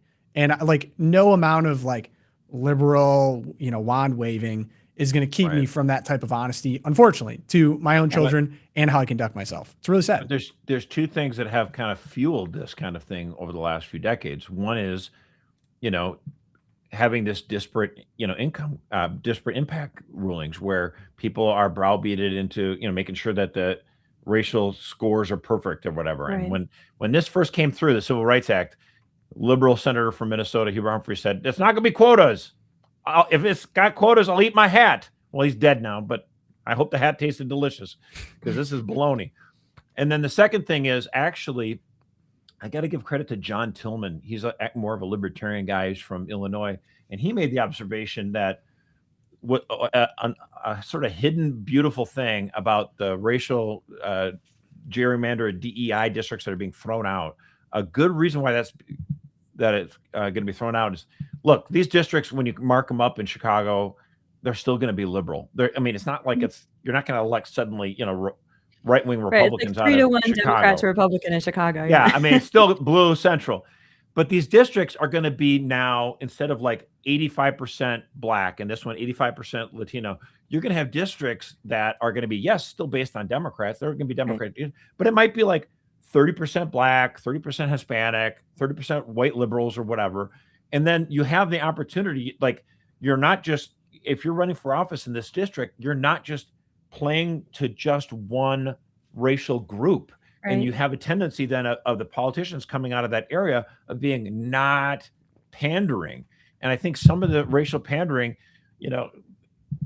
blacks have made the point that racial pandering has been bad for whites, for decades. Like, it's not great for you either. So I'm hoping that we're going to see some of these changes take effect, and we're going to kind of return to what we thought we were building towards, colorblind society. It would be great. Yeah, it's fortunately, funny. It depends on where you are in the country. It's funny because the disparate impact ruling there from the EEOC and then the Supreme Court case from Justice, right? They really didn't. For the EEOC from the Justice Department, that it really didn't get much coverage because obviously, like, it's just not that sexy to try and think about. Okay, Title VII regulations, what? Like, it's really kind of hard, but it's such an instance of how these sort of behind the scenes. It's eat your spinach kind of stuff when it comes to the news. This actually touches upon things like, enduring racism in our country that matter so much to us. And so that's why I get a little excited about the EEOC. Decades that people aren't going to even appreciate. Yeah. Like, suddenly which is why you don't do foreign policy interventionism that takes away from these kind of wins. It's just like a total. I get why you have to win elections. I also would say it's why I elected Donald Trump. This is why. Getting rid of disparate, impact. I'm. What do the kids say? I'm not. Don't black pill. I forget what the different colors. Don't black pill too hard. That's a nice little treat. That's a nice little fun-size Snickers bar from the Trump administration. Okay, on to the good news. This is king size. All right. So we're gonna dig into the Pope's Spain trip, but I couldn't wait. There wasn't really a good place in that segment to show this one. But given everyone's probably heard by now that there was the YouTuber couple who were bragging about aborting their Down syndrome baby and just like how that. I think that's fake. I think that's fake. It could be fake. Now it's like, well, did they mean but still it? Disgusting. You know what? That doesn't matter. It's still disgusting to even joke about that. Yep. But this clip from the Pope's visit to Spain just sort of like healed my heart after all of that grossness. Here we go. Do you need the audio, or is there? No. So here, there's a little boy in a striped shirt, gives the Pope a painting. It appears to be a painting of the Pope, and a big hug. And then the boy turns around right at the end there, and he looks up. You see, he's a Downs boy. He's got Downs, but he's so excited. Look at his face. It's like, I met the Pope, and everyone's cheering for him. Up. That's good news. Little Spaniard. I love that. Oh my gosh. Kids and the Pope are just the best. My other good news, once in a while, this is candy from the Hill. We had a hearing on the Hill for the SPLC, the Southern Poverty Law Center, Josh's favorite nonprofit in the United States. But the hearing was examining these allegations, pretty much facts, that they exaggerated domestic extremism threats. They've misled donors by basically paying people to be Nazis and have Nazi rallies in the United States, among other things. So like the FBI. But we get this line of questioning from Brandon Gill. And I just have to point out the irony that the head of the SPLC, his name is Mr. Fair, as in like fair and balanced. I love it. God has a sense of humor. That's right? Good. It's like you cook that up in a lab. You want the head of your organization to be Mr. Fair. That's right. Here he is, and here's one of my favorite congressmen, Brandon Gill. Just it's so simple. Asking him a simple question. Dude. Let's go. Your organization said that restricting and banning abortion is a tool of that the far right uses to maintain white supremacy. Do you believe that pro-lifers are white supremacists? I believe that reproductive liberty is... No, do you believe that pro-lifers are white supremacists? I will tell you what I believe if you're asking. Yes or no? I can't answer that question, yes or no. I don't think that pro-lifers are white supremacists. Do you? What I think is that reproductive liberty is a right that every woman should enjoy. How many babies in the United States that are aborted are black? About 40% of abortions nationwide are of black babies. Blacks represent about 13% of the population. Does that sound like something a white supremacist would oppose? What I would say again is that SPLC supports reproductive liberty. Calling somebody a white supremacist is a pretty serious charge, isn't it? I would think you would be able to defend that if your organization says that. You clearly seem unable to. Mr. Gill, I'm not sure why you would think I'm unable to do anything. Because you're the president of the SPLC, which labels pro-lifers as racists. Well, does your organization just hurl around epithets like that without any justification? Mr. Gill, what we do is I'm giving you the opportunity to You're not giving me the Mr. Chairman, what's he referring to, and can he let the witness answer the question? Mr. Fair. Yep. Mr. Fair.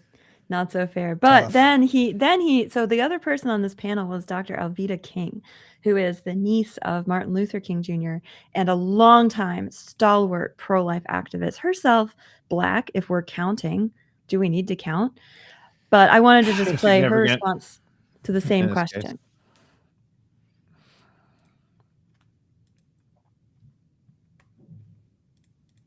Her name's not Mrs. Fair, though. No, This cannot it's be King. white. Are pro-lifers white supremacists? Pro-lifers cannot be white supremacists. Pro-lifers believe in life from the womb to the tomb and beyond. Pro-lifers fight for every baby in the womb, regardless of skin color. We have been aborted as Blacks in America disproportionately. And so the white supremacists are Planned Parenthood, who admitted that they do have racist underpinning with an agenda to reduce the Black population by abortion. Mm-hmm. Right. Preach. I mean, that was easy. Yep. That was pretty simple. Go, Brandon Gill. Man. Speak the truth. Do you see what else Brandon Gill asked him, Mr. Fair, about? Was it about the Grand Plattner tattoo? Is your last name not applicable to your answers? It's like, so, you know, like not a Nazi symbol tattooed on a body, you would not be in support of someone who would have that, right? You're like, yeah, we would not. He like had to. He was like, darn it. Oh my gosh. How do these people sleep at night? Dude, well, I guess everyone's like, oh, he won the primary. It was like, well, Janet Mills dropped out. He got 70%. He was uncontested, essentially. I mean, although I did see the polling on that, like, because he's got, of course, more scandals that drop. Yeah. he got a higher percentage. Here's the thing. I think it's actually a little bit. So when people heard about the scandals, like I think he was like sexting women when he was married, which not great. And all his Reddit posts terrible. Like seemingly like personal life kind of a disaster. And recently married. I mean, it's not like yeah. The wife supports him. I dug into this a little bit, and after people heard about it, his support rose. Yeah. So I think that unfortunately the Trump situation, Trump situation is now backfiring because this was the same deal. It was like Trump had all these personal scandals and all the sex stuff, clearly like on a personal level, not connections with Epstein and all that. But in both circumstances, his own team rallied. That doesn't necessarily mean that when you get to the general election that they're better. For sure. But I'm saying the rally around the flag effect is now like he's viewed as the outsider that's going to come after the institution. Like it's the same playbook as Trump.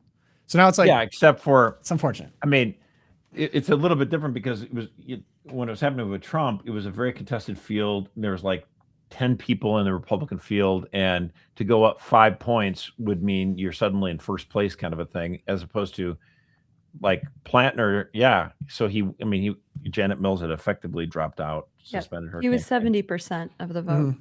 Yeah. But his general election poll matchup against Collins, he's gone down 5 points since the scandal broke because the independents are souring on him. So we'll see. It might hold. Who knows? I mean, it'll be interesting to watch. But as you know, we talked about this several weeks ago before most of these scandals broke. And what did I say? I think you were like, I don't know, he might win. I'm like, yeah. No, I think he will win, not despite because of the new attention he's getting.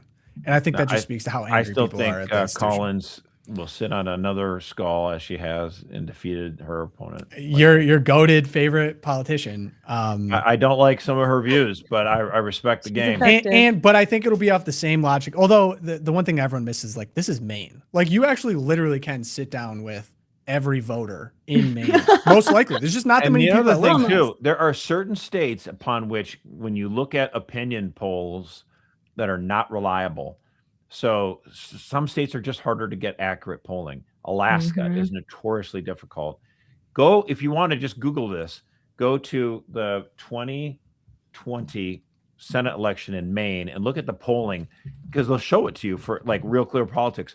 And you can see that Sarah Gideon is leading in all the polls by like 6, 7, 13, 15 points over Susan Collins. And the last poll would be, I don't know, election day where she wins by like 10. Susan Collins wins. So she was down in all of the polls forever. And then she actually wins. And not even close. It wasn't like she was down by 7, 8 points in every poll and then wins in the squeaker. She won like by 10 points. It was like, Maine. What is going on? Frozen chosen. I won't believe anything. Polling, I won't believe out of Maine on anything. So it's all speculation. We're in primary season. Okay, Josh, what's your good news? Well, hey, it's not as cool as the Pope giving a hug to really sweet, joyful. But I'm just gonna say this. I care a lot about the Utes, and so I want to share this good news. The city of Austin, Texas, embarked on a series of regulation reforms to try to increase housing. There was like 1,300 steps to get a permit to build a new house. They slashed a ton of that stuff. And what has happened? Housing prices have dropped 17%, and rent has also declined 19% since 2022 in the city of Austin, Texas, which is growing in population. The city of Austin has been growing like weeds for decades. What happened? Policy changes, zoning reforms, streamlining of permits has given them a construction boom, increasing housing supply. That's what we need to do. It can be done. More affordable. It can be done. I'm not saying I agree with every last thing that they did in Austin, Texas, but some of the stuff was really, really good. And as housing affordability worsened across the country over the last 7 years, it improved in Austin, Texas. Do you have any of the specific regulations that were cut? I'm just curious. Yeah. So in the article, it goes into it. Like what they had mentioned was that it took, it was 1375, like the number of permits that you needed to get done. And you're just sitting around waiting forever to get these permits done. And they, streamlined it down. I don't know the exact number, but because some of the stuff is just so common sense. Now here's another thing. If you had like a house on a oversized lot, it was really difficult to try to break that up. But if you're like, I want to sell, some of this to make it so that it can fit, if it can fit 3 houses, let's fit 3 houses, give more people an opportunity. So certain areas historically made it very difficult. Like California was very hard to do that, like add more houses on it. If it was a triple lot, like, nope, it's staying a triple lot, like they just would, they're so anti, population growth policies that you have these really restrictive zoning laws. Like, okay, can we change it so that the minimum required lot size is lower so that we can get another house there? Certain things like that. It kind of sounds, boring, but some of this, brass tacks, boring policy stuff is what you need. You need some of these things to change to make it so that, it's more affordable to build houses quicker. Because here's what happens over time.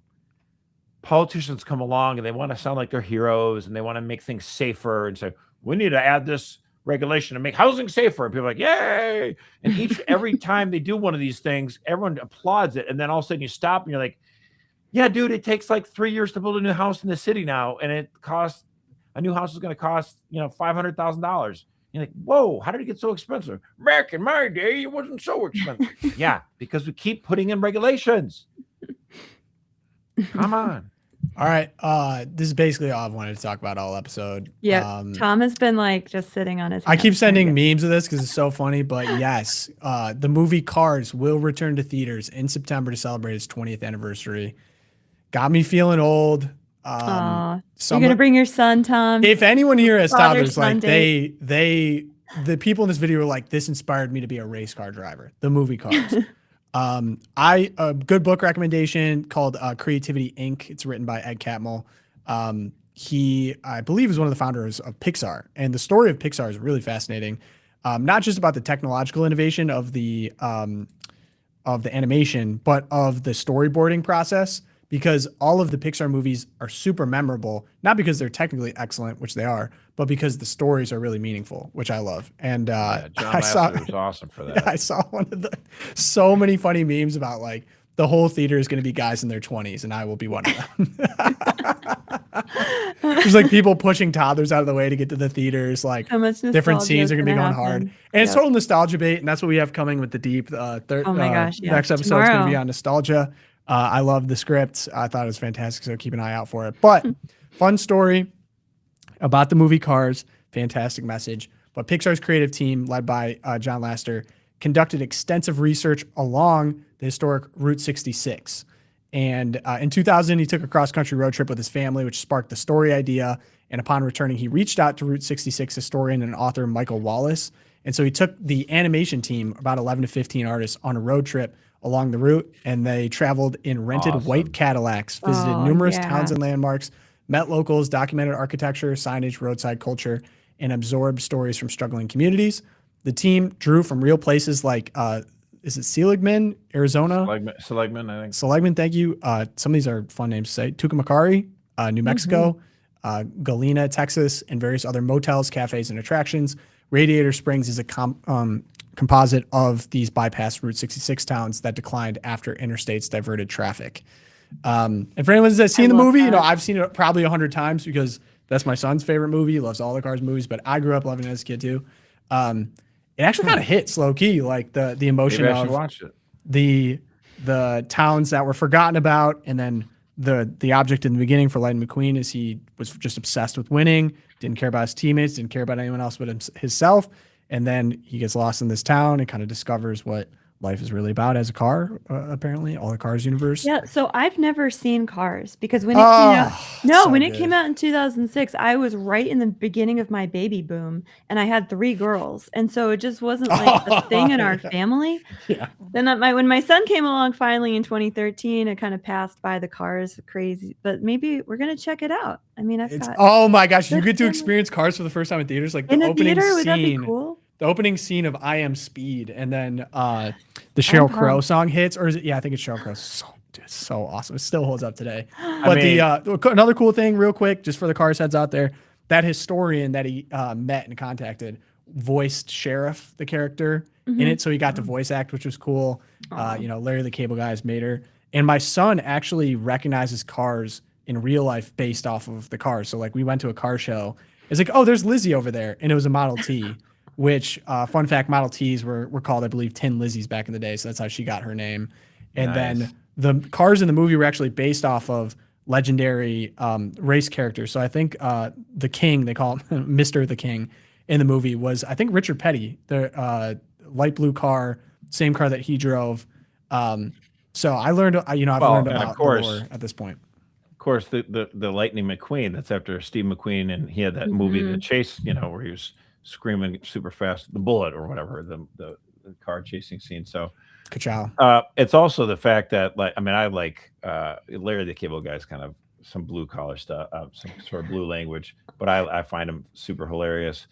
And he was initially supposed to have like 3 or 4 like lines in the movie, and he just he was so good they like kept writing more and more and more of him into the movie.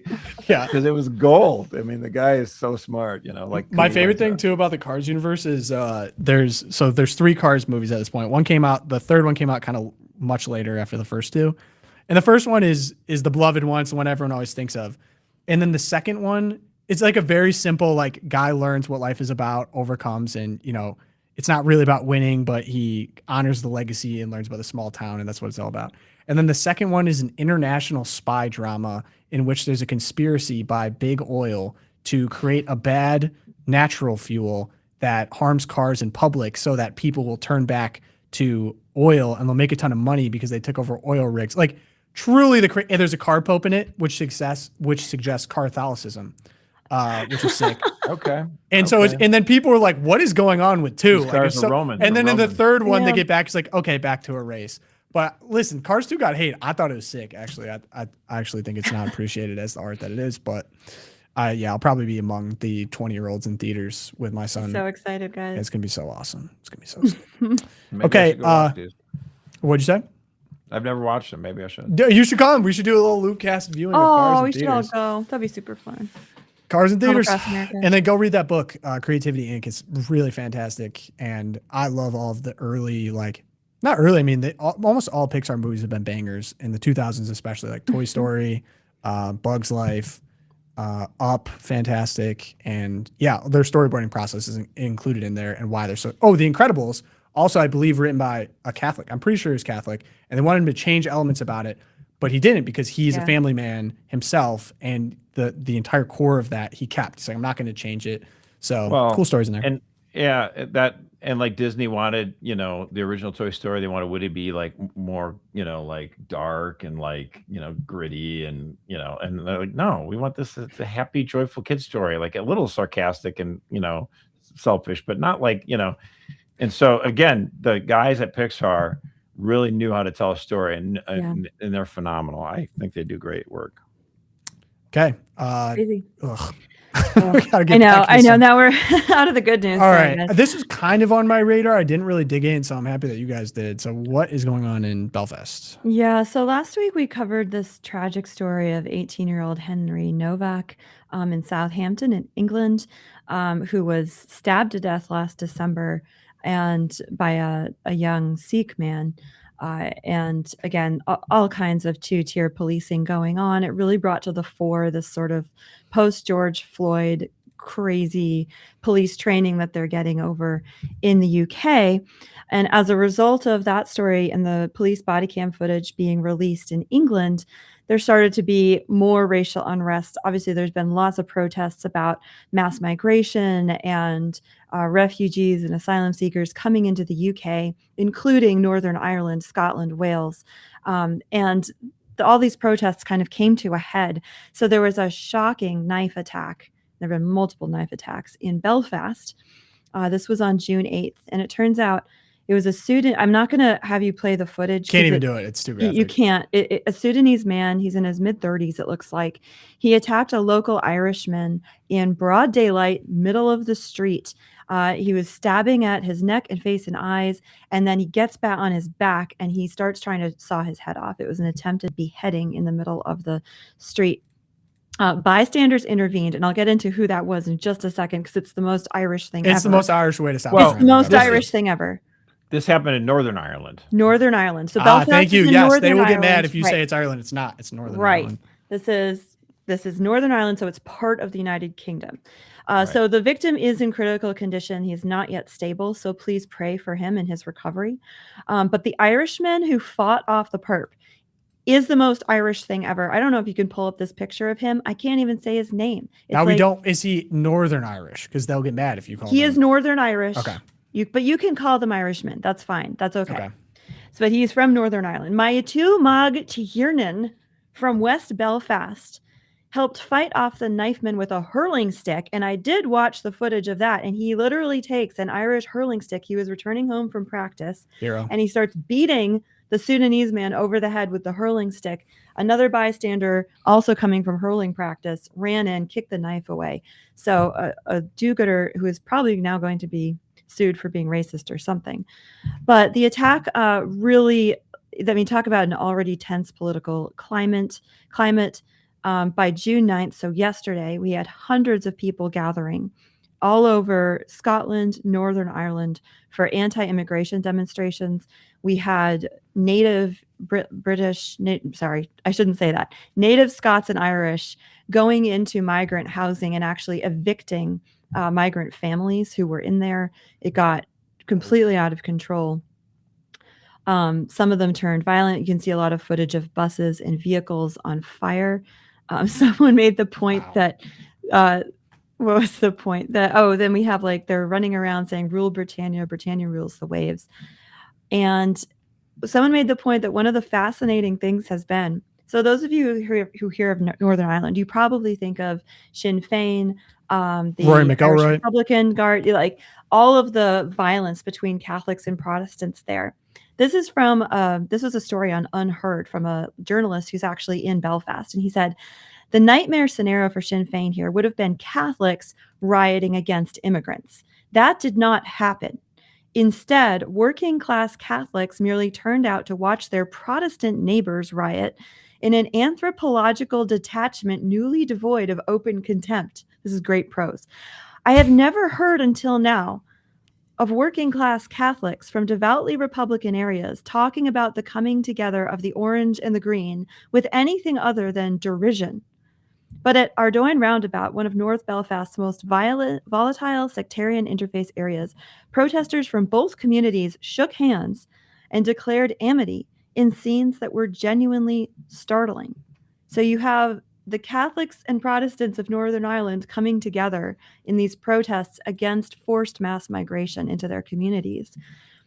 You can also, of course, predictably right? I mean, who would have thought? Can you understate? I almost feel like we're almost understating it here. Like, these people hate each other. Like the Irish were literally starved and killed and subjugated, and their language taken away from them by these people. And then the Northern Ireland divide is not great. And now they're shaking hands over this. Of course, Keir Starmer. Because go ahead. In Star Trek: The Next Generation, they talked about an episode that aired in 1990. They, of course, are in the future, right? Star Trek, and they referred to the Irish unification of 2024. They were just a couple years off. Oh my goodness! Prophetic. The Star Trek heads. What's Star Trek? There was another thing I had to say on this. So this paired with. Did you see the Albanians? No, what are the Albanians? The Albanians are rioting right now because Jared Kushner is trying to buy an island in the Mediterranean in Albania and completely retrofit it, bring energy there or whatever. They claim that they found it kind of swimming around there. And so the Kushners, big time billionaires, are going to just buy it. And the president is friendly to Kushner. But the people, listen, I grew up around some Albanians. I understand you don't mess with Albanians. Their country's rioting. They've been rioting for days, and they firebombed the president's home, burned it to the ground. So whoa, it is crazy. So you pair this, the unrest in the UK, the unrest in Ireland, Northern Ireland now, and then also in Albania. It's it's funny. You see this from going down. Yeah, but you see this from here, and we certainly have our frustrations with sovereignty, immigration, all of that. I mean, to get to where they are at this point, the amount of desperation they must have to be we got to go firebomb the president's house of how bad things are and how disrespected the will of the people and this forced migration, bad economic conditions are to where. Well, I mean, it's extreme. Europe is certainly, 10 to 15 years ahead of us in just about everything, right? So you think of in shutting down children's gender mutilation clinics, good, they're 10 years ahead of us because they already shut them all down after the Tavistock study. But in terms of the effects, suffering the effects of continual mass migration from cultures that are inimical to Western Christian culture, that they are, I mean, it's just shocking what's been going on there. I mean, the numbers in Northern Ireland, the foreign-born population roughly doubled over the last 20 years from 5% of the population to 10%. And then asylum seekers, humanitarian programs, labor migration, unemployment is up because of this, housing crisis. So it's everything we talk about here because of the Biden era mass migration that we suffered, but amplify it by 10. And again, it's a boiling pot, and I think it looks like it's exploding. Yeah, it's just crazy. Yeah, Keir Starmer might not be in charge very soon. Yeah, he's facing re-election, but I mean, we'll see. Well, he might his party might just decide to bump him. That would be the thing. Time to ride off. It would be well deserved. He's one of the worst ever.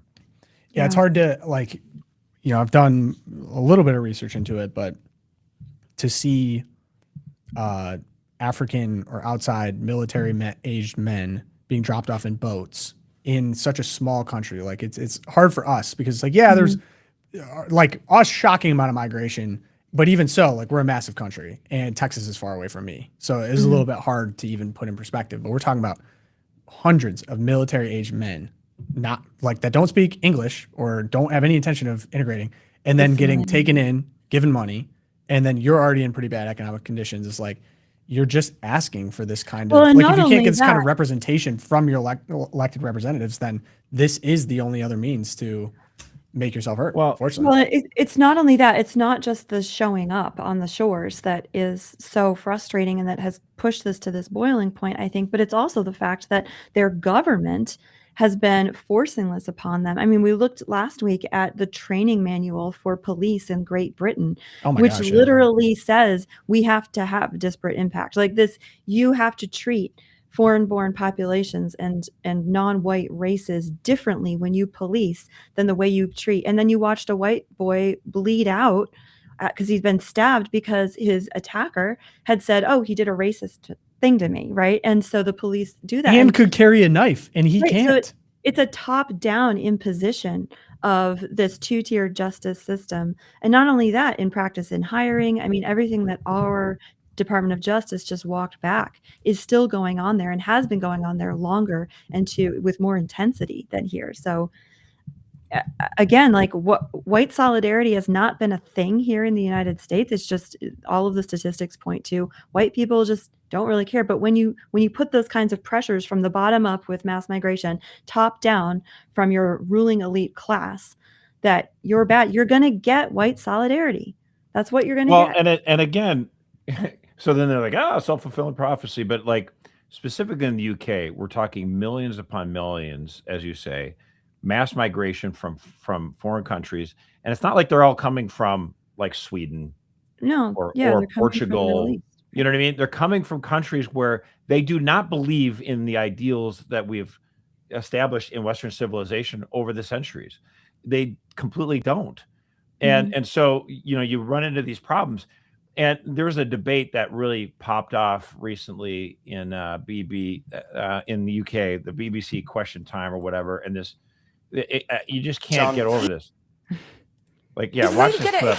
Okay, yeah. The idea of blaming our housing crisis on immigration is absolutely wild to me, actually. That says more about you because we've got an extra 10, 20 million people come in the country. Do you think that if Do you think that if we think an extra 10 million people is going to have an effect on housing? Do you think that if we lock down our borders, we're going to solve the housing crisis? Well, is that going to solve it? The thing is, the more people you have in a country, the more houses you're going to need. I know it might sound... He's really good at explaining things like this, isn't he? He's really good at explaining. Oh, my gosh. I'm embarrassed to be a woman I thought we now. got rid of this can't. face. You know what I mean? Like the United States is like, we had a referendum. We're like, all right, we're done. We're done with this girl boss.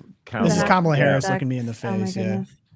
You know, and again, it's just like what has been the problem in the West over the last several decades.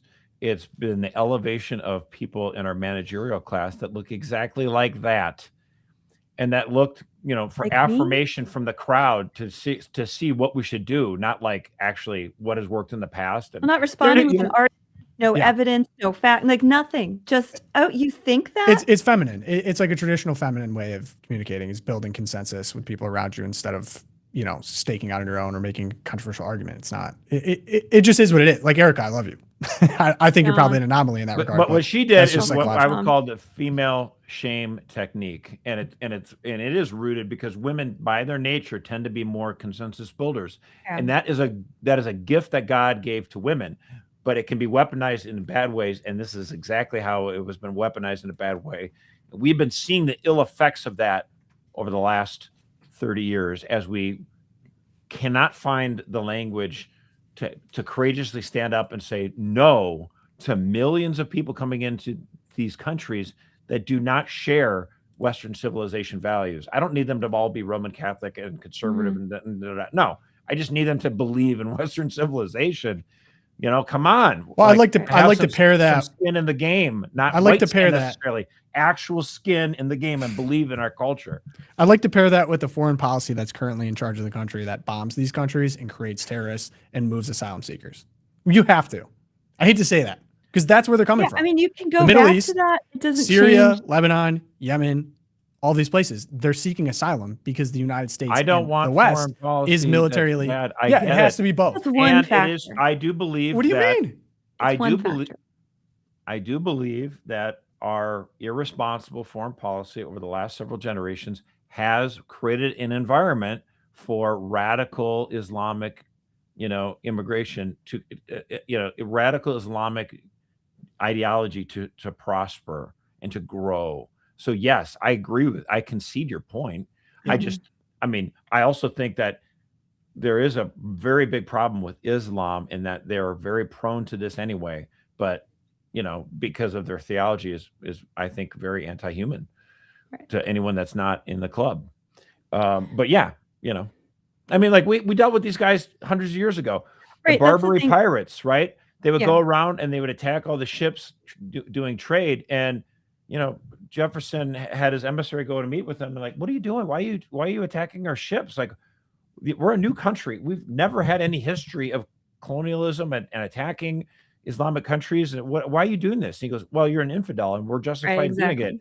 And President Jefferson's response to that was like, okay, yeah, we're not playing that game. And he just declared war on these Barbary pirates. Problem solved. And other countries are like, oh, well, thank you. Like, yeah. That's the kind of action I like, not the kind of stuff that we've been doing mostly recently. So preach. Yep. All right. See how we tied it all in a bow? It's all together. Beautiful, beautiful, Josh. Full circle. Church Corner, Erica, you teased it. What's going on with Pope Leo? I did. The Pope has been in the middle of a 6-day apostolic visit to Spain. First time a Pope has been there in 15 years. So they're all very excited. And the footage is just amazing. Some of these events were crazy. So Corpus Christi, happy Corpus Christi to everyone. I hope you had a great procession in your little parish.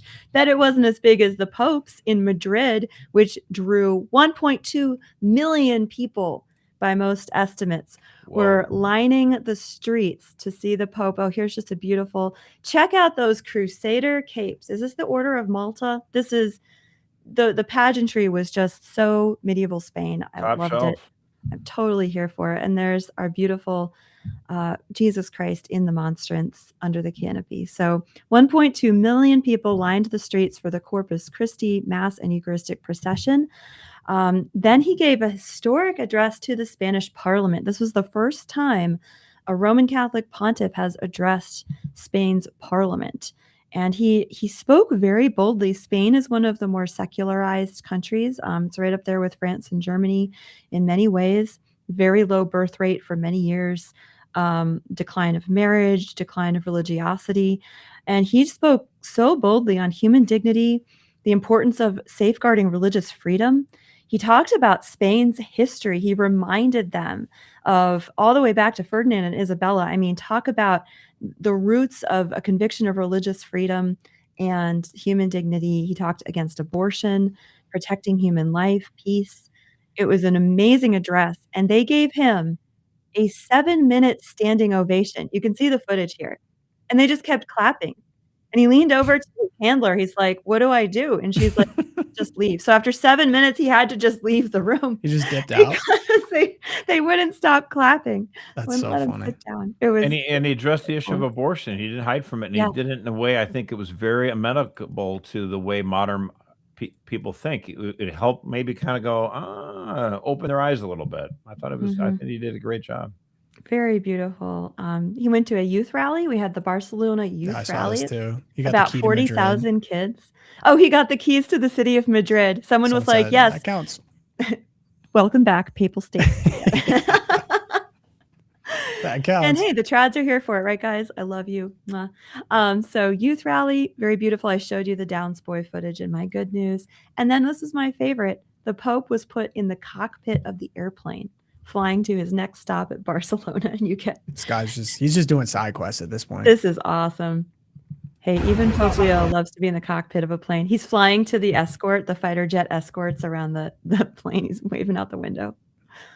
That's great. That's awesome. It's such good footage. The Blue Angels got to get him in one of theirs. I know. Come on. Let's get him out here. Maybe Brian Birch can get him over to the US of A. Get him to the here. Blue Angels. It would Come just be on. perfect. That'd be great. And then, of course, the visit culminates today. Even as we are speaking, the Pope is blessing the cross that's going to be put on the Tower of Jesus, which will be the official completion of the Sagrada Familia Basilica, which has been under construction for 144 years. Got Look at this interrupted by a thing. few things. We had a World War. We had a Spanish Civil War. We had a World War II. So it got interrupted. The construction did.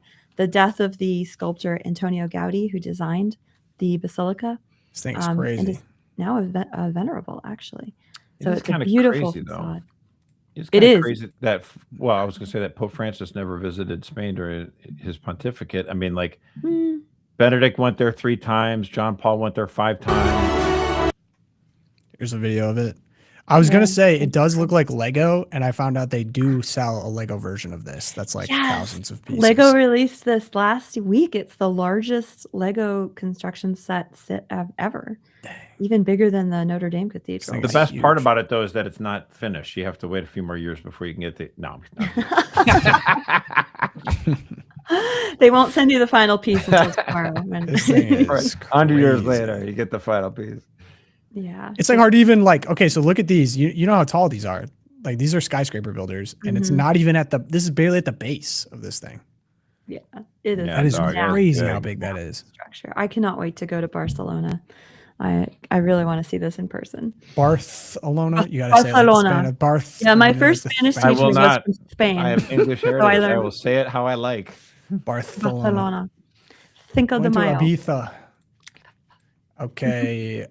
Great news. Josh, Twilight Zone. What do you got?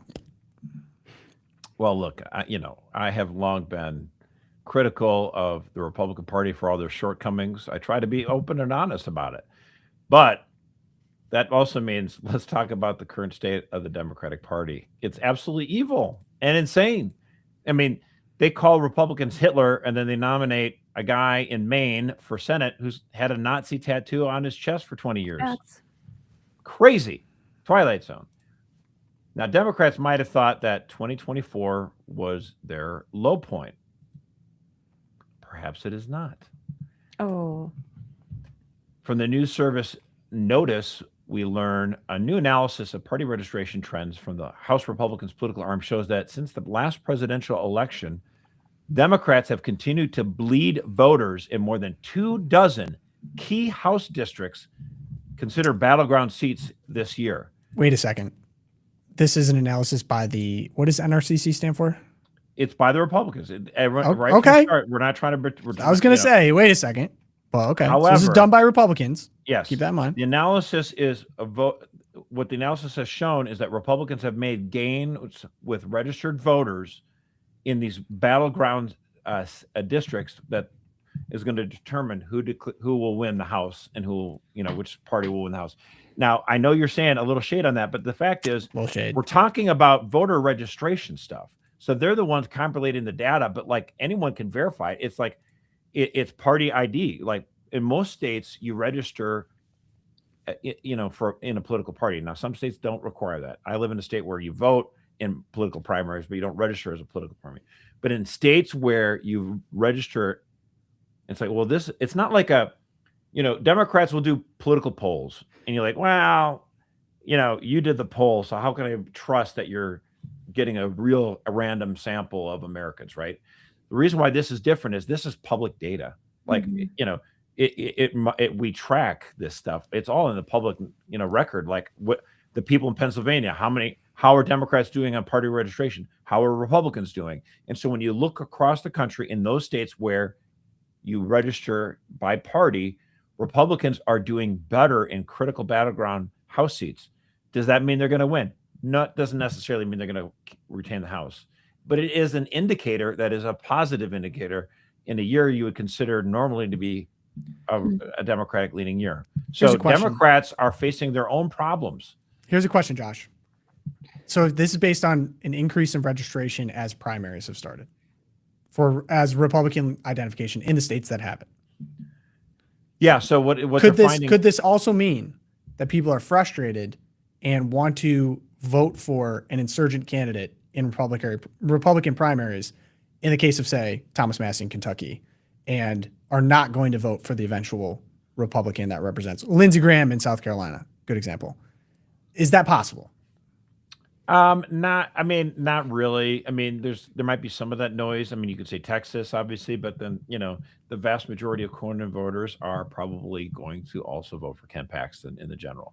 Yeah. So in general, again, when you look at all the different, indicators on who do we think is likely to win the House of Representatives, it's still the Democrats with the advantage because it's a presidential midterm election, because the polling, when they do generic ballot question, like when you vote for Congress, are you probably going to vote for a Republican or a Democrat?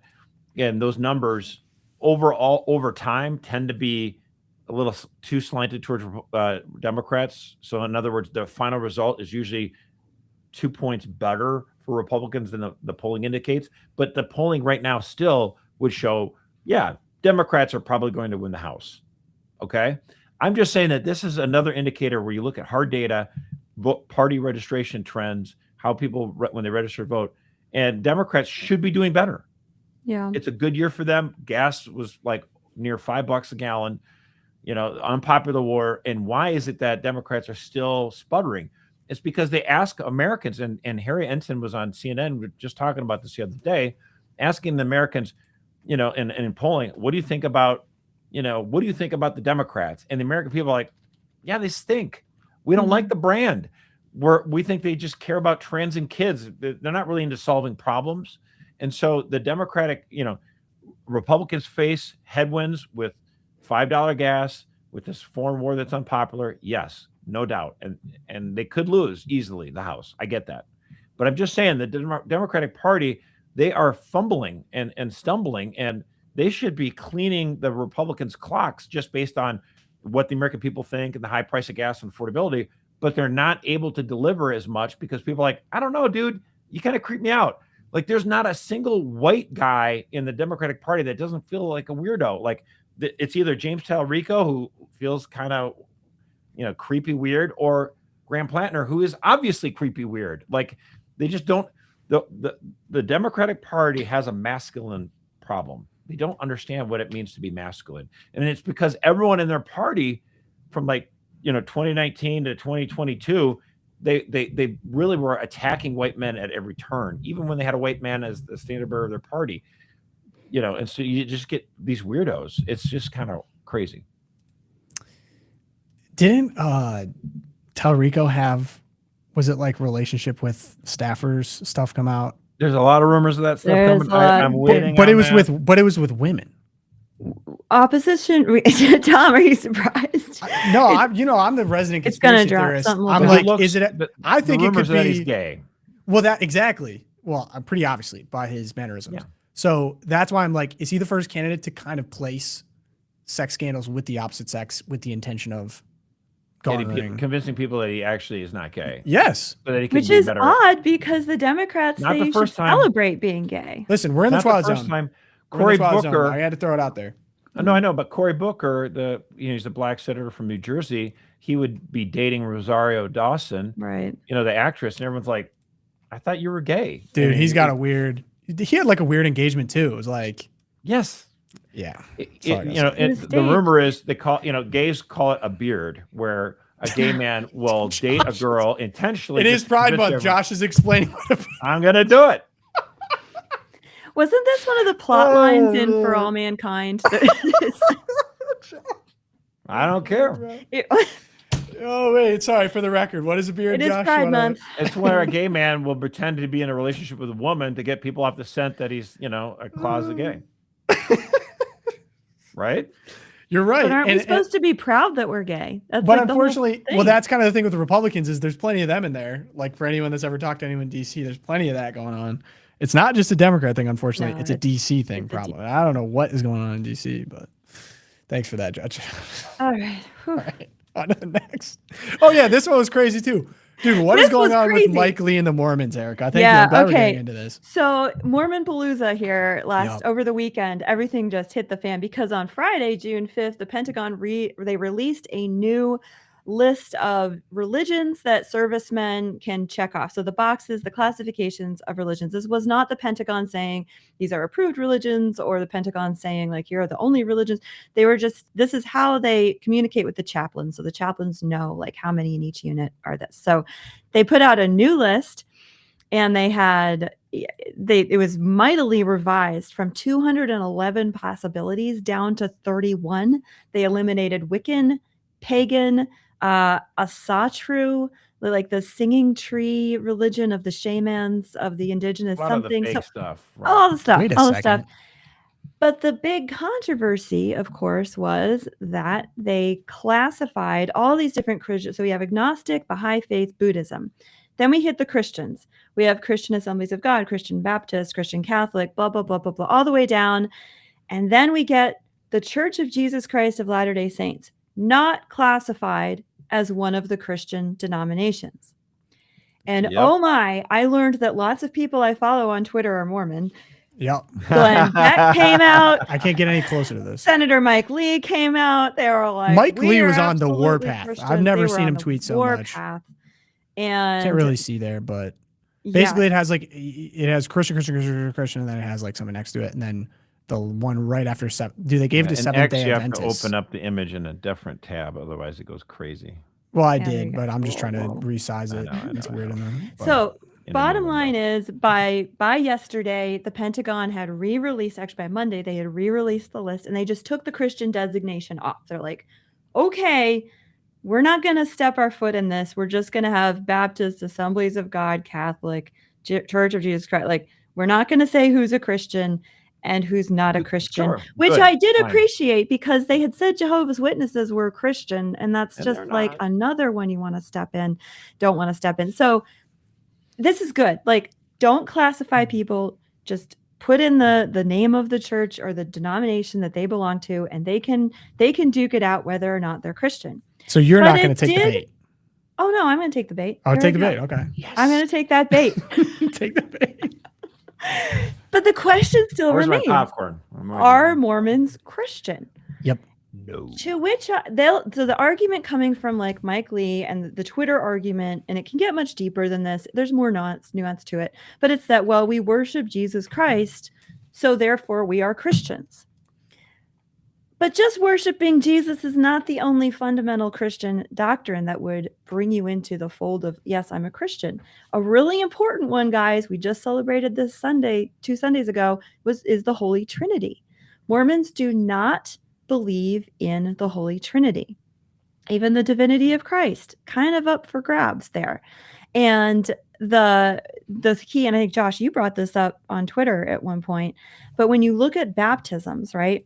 The Catholic Church is going to accept baptisms from Baptists, most Baptists, Father, Son, Holy Spirit, Episcopalians, Presbyterians, Lutherans, because they baptize in the name of the Father and of the Son and of the Holy Spirit, as Jesus instructs us to do in the Gospels, right? But if you are a Mormon converting to Catholicism, you will have to be baptized for the first time, because your Mormon baptism was not in the name of the Father and the Son and of the Holy Spirit. Therefore, you were not a member of the church. You were not a Christian until what do they that do moment. instead of?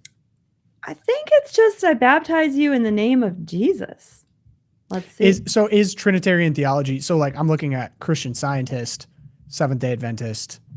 Yep, they should not have been classified. Jehovah's Witnesses. Like, is Trinitarian theology required to be? I mean, okay, let's just say some of those other ones. Some of those I'm other Catholic. ones I believe there's one true holy Catholic church. That's part of my creed. So like, let's just set that aside for a second. But if we're really going to get into the weeds here, Trinitarian theology. The real quick thing here is, that Trinitarian is a requirement. Therefore, Mormons do not believe in Trinitarian. They are not Christian. Now, some of those other Christian sects you mentioned might be Trinitarian, but they might have other theological problems. I'm not as familiar with them, but my whole point with it is, if the Catholic Church thinks you're a member of a certain religious group or whatever, and that you want to become a Catholic, does the church require you to be baptized or not? Or do they recognize your previous baptism as valid? That to me is the biggest distinction of whether or not you should be considered in the greater kind of Christian category. And Mormons, as Erica just said, the Catholic Church does not consider it valid, the Mormon baptism. It's like, nope. So if you want to become Catholic, we'd love that. Come on board, and we will baptize you in the name of the Father and of the Son and of the Holy Spirit. Yeah, because I don't know what's in the water in Utah, but I love Mormons. They're like the nicest they're amazing people. Allies for. Like they're great. I got nothing against fighting the same battle, right? And similarly, and this is where like super nice people. I get on this is on the defense for sincere religious believers, even if I disagree with your theology and your religion. Like I kind of have a special place. Like I don't really want to go out of my way to like mock you or denigrate you because I disagree with your beliefs. Like I have respect, I think, for sincere religious belief, Muslim, Jewish, Mormon, etc. That being said, like I do think it's important to, when the time comes, to have to understand your own theology and have an honest conversation about what you believe. I mean, I say the Apostolic Creed every time, or the Nicene Creed. Like that's what I believe. So to be able to distinguish it in a respectful manner, I think is probably the goal, like in regards to all of this, because it's a weird outburst from Mike Lee though. Well, I mean, it's like it's regrettable that they get offended by it, but we mean no insult. It's like, you have a lot of great things to offer. There's a lot of good people who are Mormon, but like you do not believe, in the Trinity. Sorry. Yeah, and people will say things. I think it's hard for like the broader American public to understand why this is such a big deal, because as a country, we've sort of adopted this attitude that we're all like spiritual but not religious. And so like, I mean, you're all so spiritual though, and you all talk the same, you have the same words like Jesus, and you talk about the Father, and you talk about, you all have so many children or whatever, because the Mormons are reproducing about the rate of practicing Catholics. So they're I think that it's hard for Americans to grasp the fact that it does matter what the religion said, the religio, like how you stand before God. Doctrine matters. What you believe matters. And like you said, Josh, it's not casting any shade on Mormons to just be like, look, you don't believe the things that Christians believe, and you add on all this weird stuff. And what the heck was going on with Joseph Smith? Does anyone want a good trip? Go take a look at Joseph Smith, especially towards the end. That is some of the craziest literature I've ever read. Him getting shot in the face by his own people in prison, in an Illinois prison, is crazy. Like in terms of just, I don't think do people know about this? Like I couldn't believe it. What? And then they kind of like did a nice sleight of hand where they're like, no, Brigham Young was our guy. And then we all fled and actually, to be fair, I believe there was a time where it was like open season on Mormons in Illinois. Like it was legal to actually harm them. They were terribly persecuted. Yeah. So like, I'm like, it's just a crazy drama. Like, I got a hot take on that. Yeah. What's your hot take? I mean, do I consider the persecution to be justified and warranted? Not necessarily. But again, like if I lived in a town, 150 years ago, and there's like 1,000 people in the town, and in come 50 Mormons, and they want to have 170 wives, like, yeah, that's a problem. No, the bigger problem was they tried to create a sovereign country within Illinois. I believe they were like, they tried to do it in Michigan. Yeah, like they're like, this is not the United States. This is whatever, we're sovereign from the law of the United States. It's like, That's crazy, brother. Like, I don't care what. There's a Mormon that moved to Beaver Island, 30 miles west of me off the water of Lake Michigan. They try to declare it a sovereign country. It's like, yeah, no, bro. Sorry. That's not how it works. Yeah. I'm not a fan of like baptizing other people's dead relatives either. Just not, I mean, Yeah, you can get into I don't think that, it does man, but- anything, but like, guys, like, It's kind of insulting too. yeah. Utah is sick though, and the Mormons are very hospitable. I have been. That's true, Salt Lake but City's their beautiful. voting has gone soft. Okay. They're trending left. Politically, if that bothers you. Although, didn't Jackson Dart? Wait, is Jackson Dart Mormon? I think he opened up for Trump, and everyone's giving him a hard time. But they're just like beautiful blonde giants. Like I don't know where they cook. I these joke people up in about the that lab. at Hillsdale. I could tell all the Really Mormons good are looking. gorgeous. Yes, Yeah, it's crazy. I don't know what's in the water. Wow. Speaking of They have the children I was- with only Oh, the you are lives that not going to cute. do this, Tom. Oh, I'm gonna do it. I'm gonna do it. I'm gonna do it. And again, we've We're stepping in it listen, today. Josh, just explain what a beard is.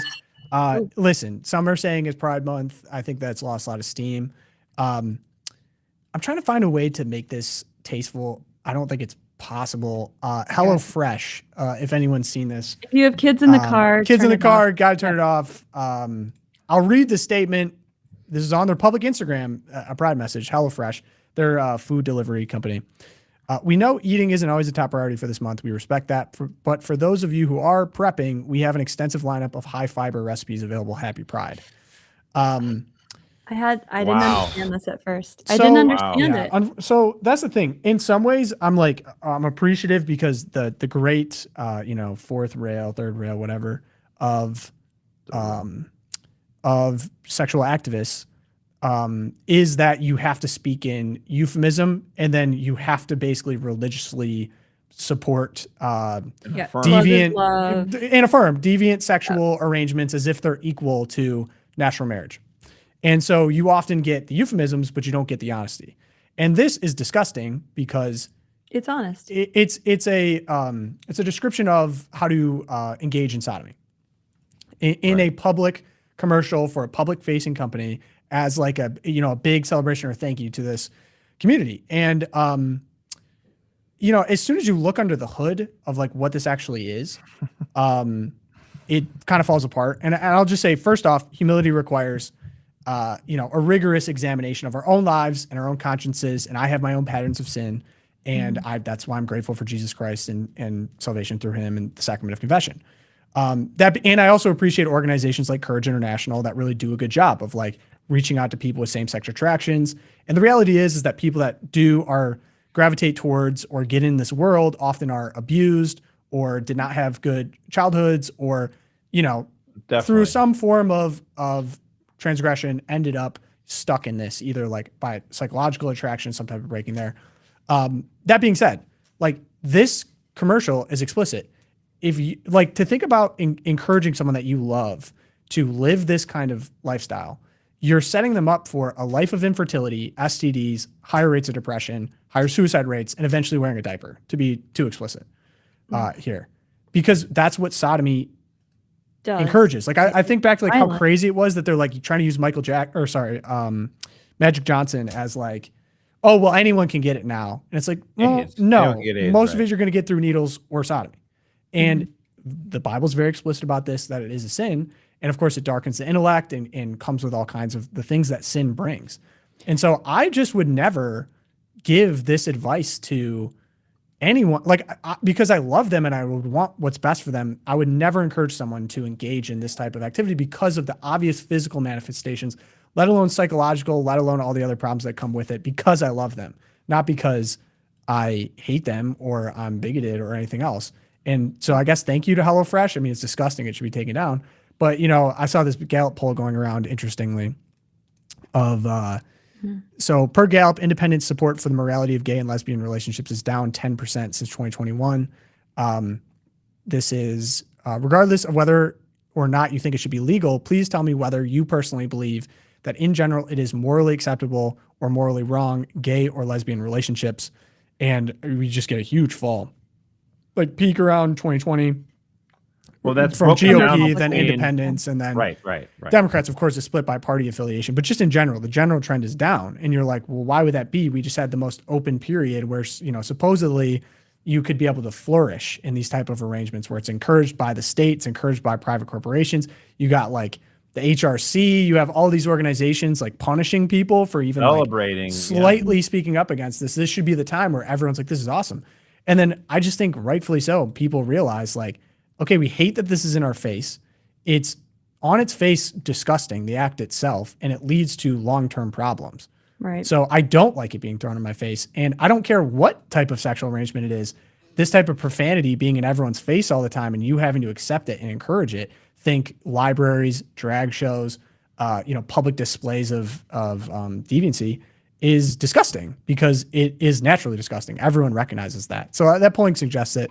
And I appreciate Joshua T. Charles, good follow on Twitter. I think has a good rap on this to maybe make it more tasteful than I made it. But because it's obvious sodomy is unnatural, destructive to the soul and anatomically and disgusting, and the more its nature is openly discussed, the more it becomes rightly reviled. Of course, we love those who struggle with same-sex attraction and sins such as these. I am prone to my own set of sinful behavior, about which I must be ever vigilant and repent if I fall. Those who would flatter me otherwise don't love me. In truth, they hate me. So I will never hate my brothers and sisters who struggle with such sins by supporting them in them. Those who engage in sodomy and related sins are in the exact same boat as me, sinners in need of repentance. To embrace pride in such behaviors, in truth, to hate sinners and not love them is to consign their souls to Satan. True love says to that, no. Preach it. Amen. So I'm glad it hasn't been as in your face, but this was pretty nasty. So yeah, if you got HelloFresh, that's a thumbs down. Go find another food provider. Bye-bye. I can't believe they would even put that on public. It's so disgusting. Well, and I think the percentage that you speak to why it's changing is because there was a view amongst many Republican voters, the hope that, hey, after, during the Obama years, if we could just okay, let's try to forget about the social issues and let's just agree to, try to solve problems and find better solutions. And we'll just kind of like shove these social issues aside, whatever, fine. And what we found out is like, no, actually, how do you have common ground and agreement and work with, the different sides when, they cheer when Charlie Kirk gets murdered, it's just like culture matters. Mm-hmm. And that's the thing I think all the stories we're talking about today speak to. Culture matters. Having like a Mitt Romney bean counter view of politics where we just hope and, aspirations and we can solve these problems like with a bunch of calculators. No, it's not. The culture war is not a giant distraction. It's the point. Preach it. And that's why, I really I appreciate that the kind of cultural fever pitch was broken and we don't have that coming from messaging from the White House. I have other frustrations. But in terms of the vice, the putting forth of new vices by this administration in terms of gambling, in terms of weed and psychoactive drugs, in terms of pornography, I think that if we want to go the right direction, those are the next stages to attack. Because as you mentioned, it's culture. And I think about how could you be a good one too. Mifepristone, how could you even get to the point where we have a public ad suggesting preparation for sodomy, even to come on someone's mind. And I think so much of this, and I just know because people get exposed to pornography at such a young age, and then they get conditioned through what we just saw with the drag queen story hours, conditioned in media, conditioned through the library, conditioned through their education system, the sexual education system in public schools. Unless you're actively educating your own children on the natural realities of this, it's just you're thrown to the wolves of, as you said, culture. If you give them unlimited access to the internet, if you just let their teachers teach them. I mean, how many times did you see a teacher transition a kid or withhold something like that from parents? All under the guise of they felt that they were doing the right thing. This was a moral necessity to do this to your own children. It's I haven't forgotten. It feels like the fever's broken, but I certainly haven't forgotten. Needs to be shut down and replaced by courageous ministers who will speak about weed and gambling and pornography. Address these issues. We need to talk about this stuff. The flock needs to hear from you and hear what the church has to say on these important issues that cut to the heart of what it means to and how we live with each other. Word. All right, we're going to end with Daily Prayer for America 250, the last one we will say here live before we say it in person. It's going to be great. So, in the name of the Father, Son, Holy Spirit. Amen. O Sacred Heart of Jesus, King of heaven and earth, I place today my nation, the United States of America, into your heart pierced for love of us. On the 250th anniversary of the Declaration of Independence, I acknowledge that true liberty is your gift and that our lasting homeland is the eternal kingdom of God. Under the mantle of Our Lady of Guadalupe, patroness of the Americas, and through the intercession of her Immaculate Heart, bless my homeland anew, purify her from sin, and guide our leaders in truth, justice, and peace, so that she may safeguard all human life, respect the integrity of marriage and the family, and honor the practice of religion. Reign in my home and in my nation. Draw every heart into communion with you, that your truth, love, justice, mercy, and peace may triumph in America and throughout the world. Amen. St. Thomas More, St. Fidelis, Our Lady of Guadalupe, pray for us. Great show, gang. Catch you guys live in Wisconsin. Well, first we got the deep, which is going to be great on Thursday. We'll catch you guys live in Wisconsin. Peace.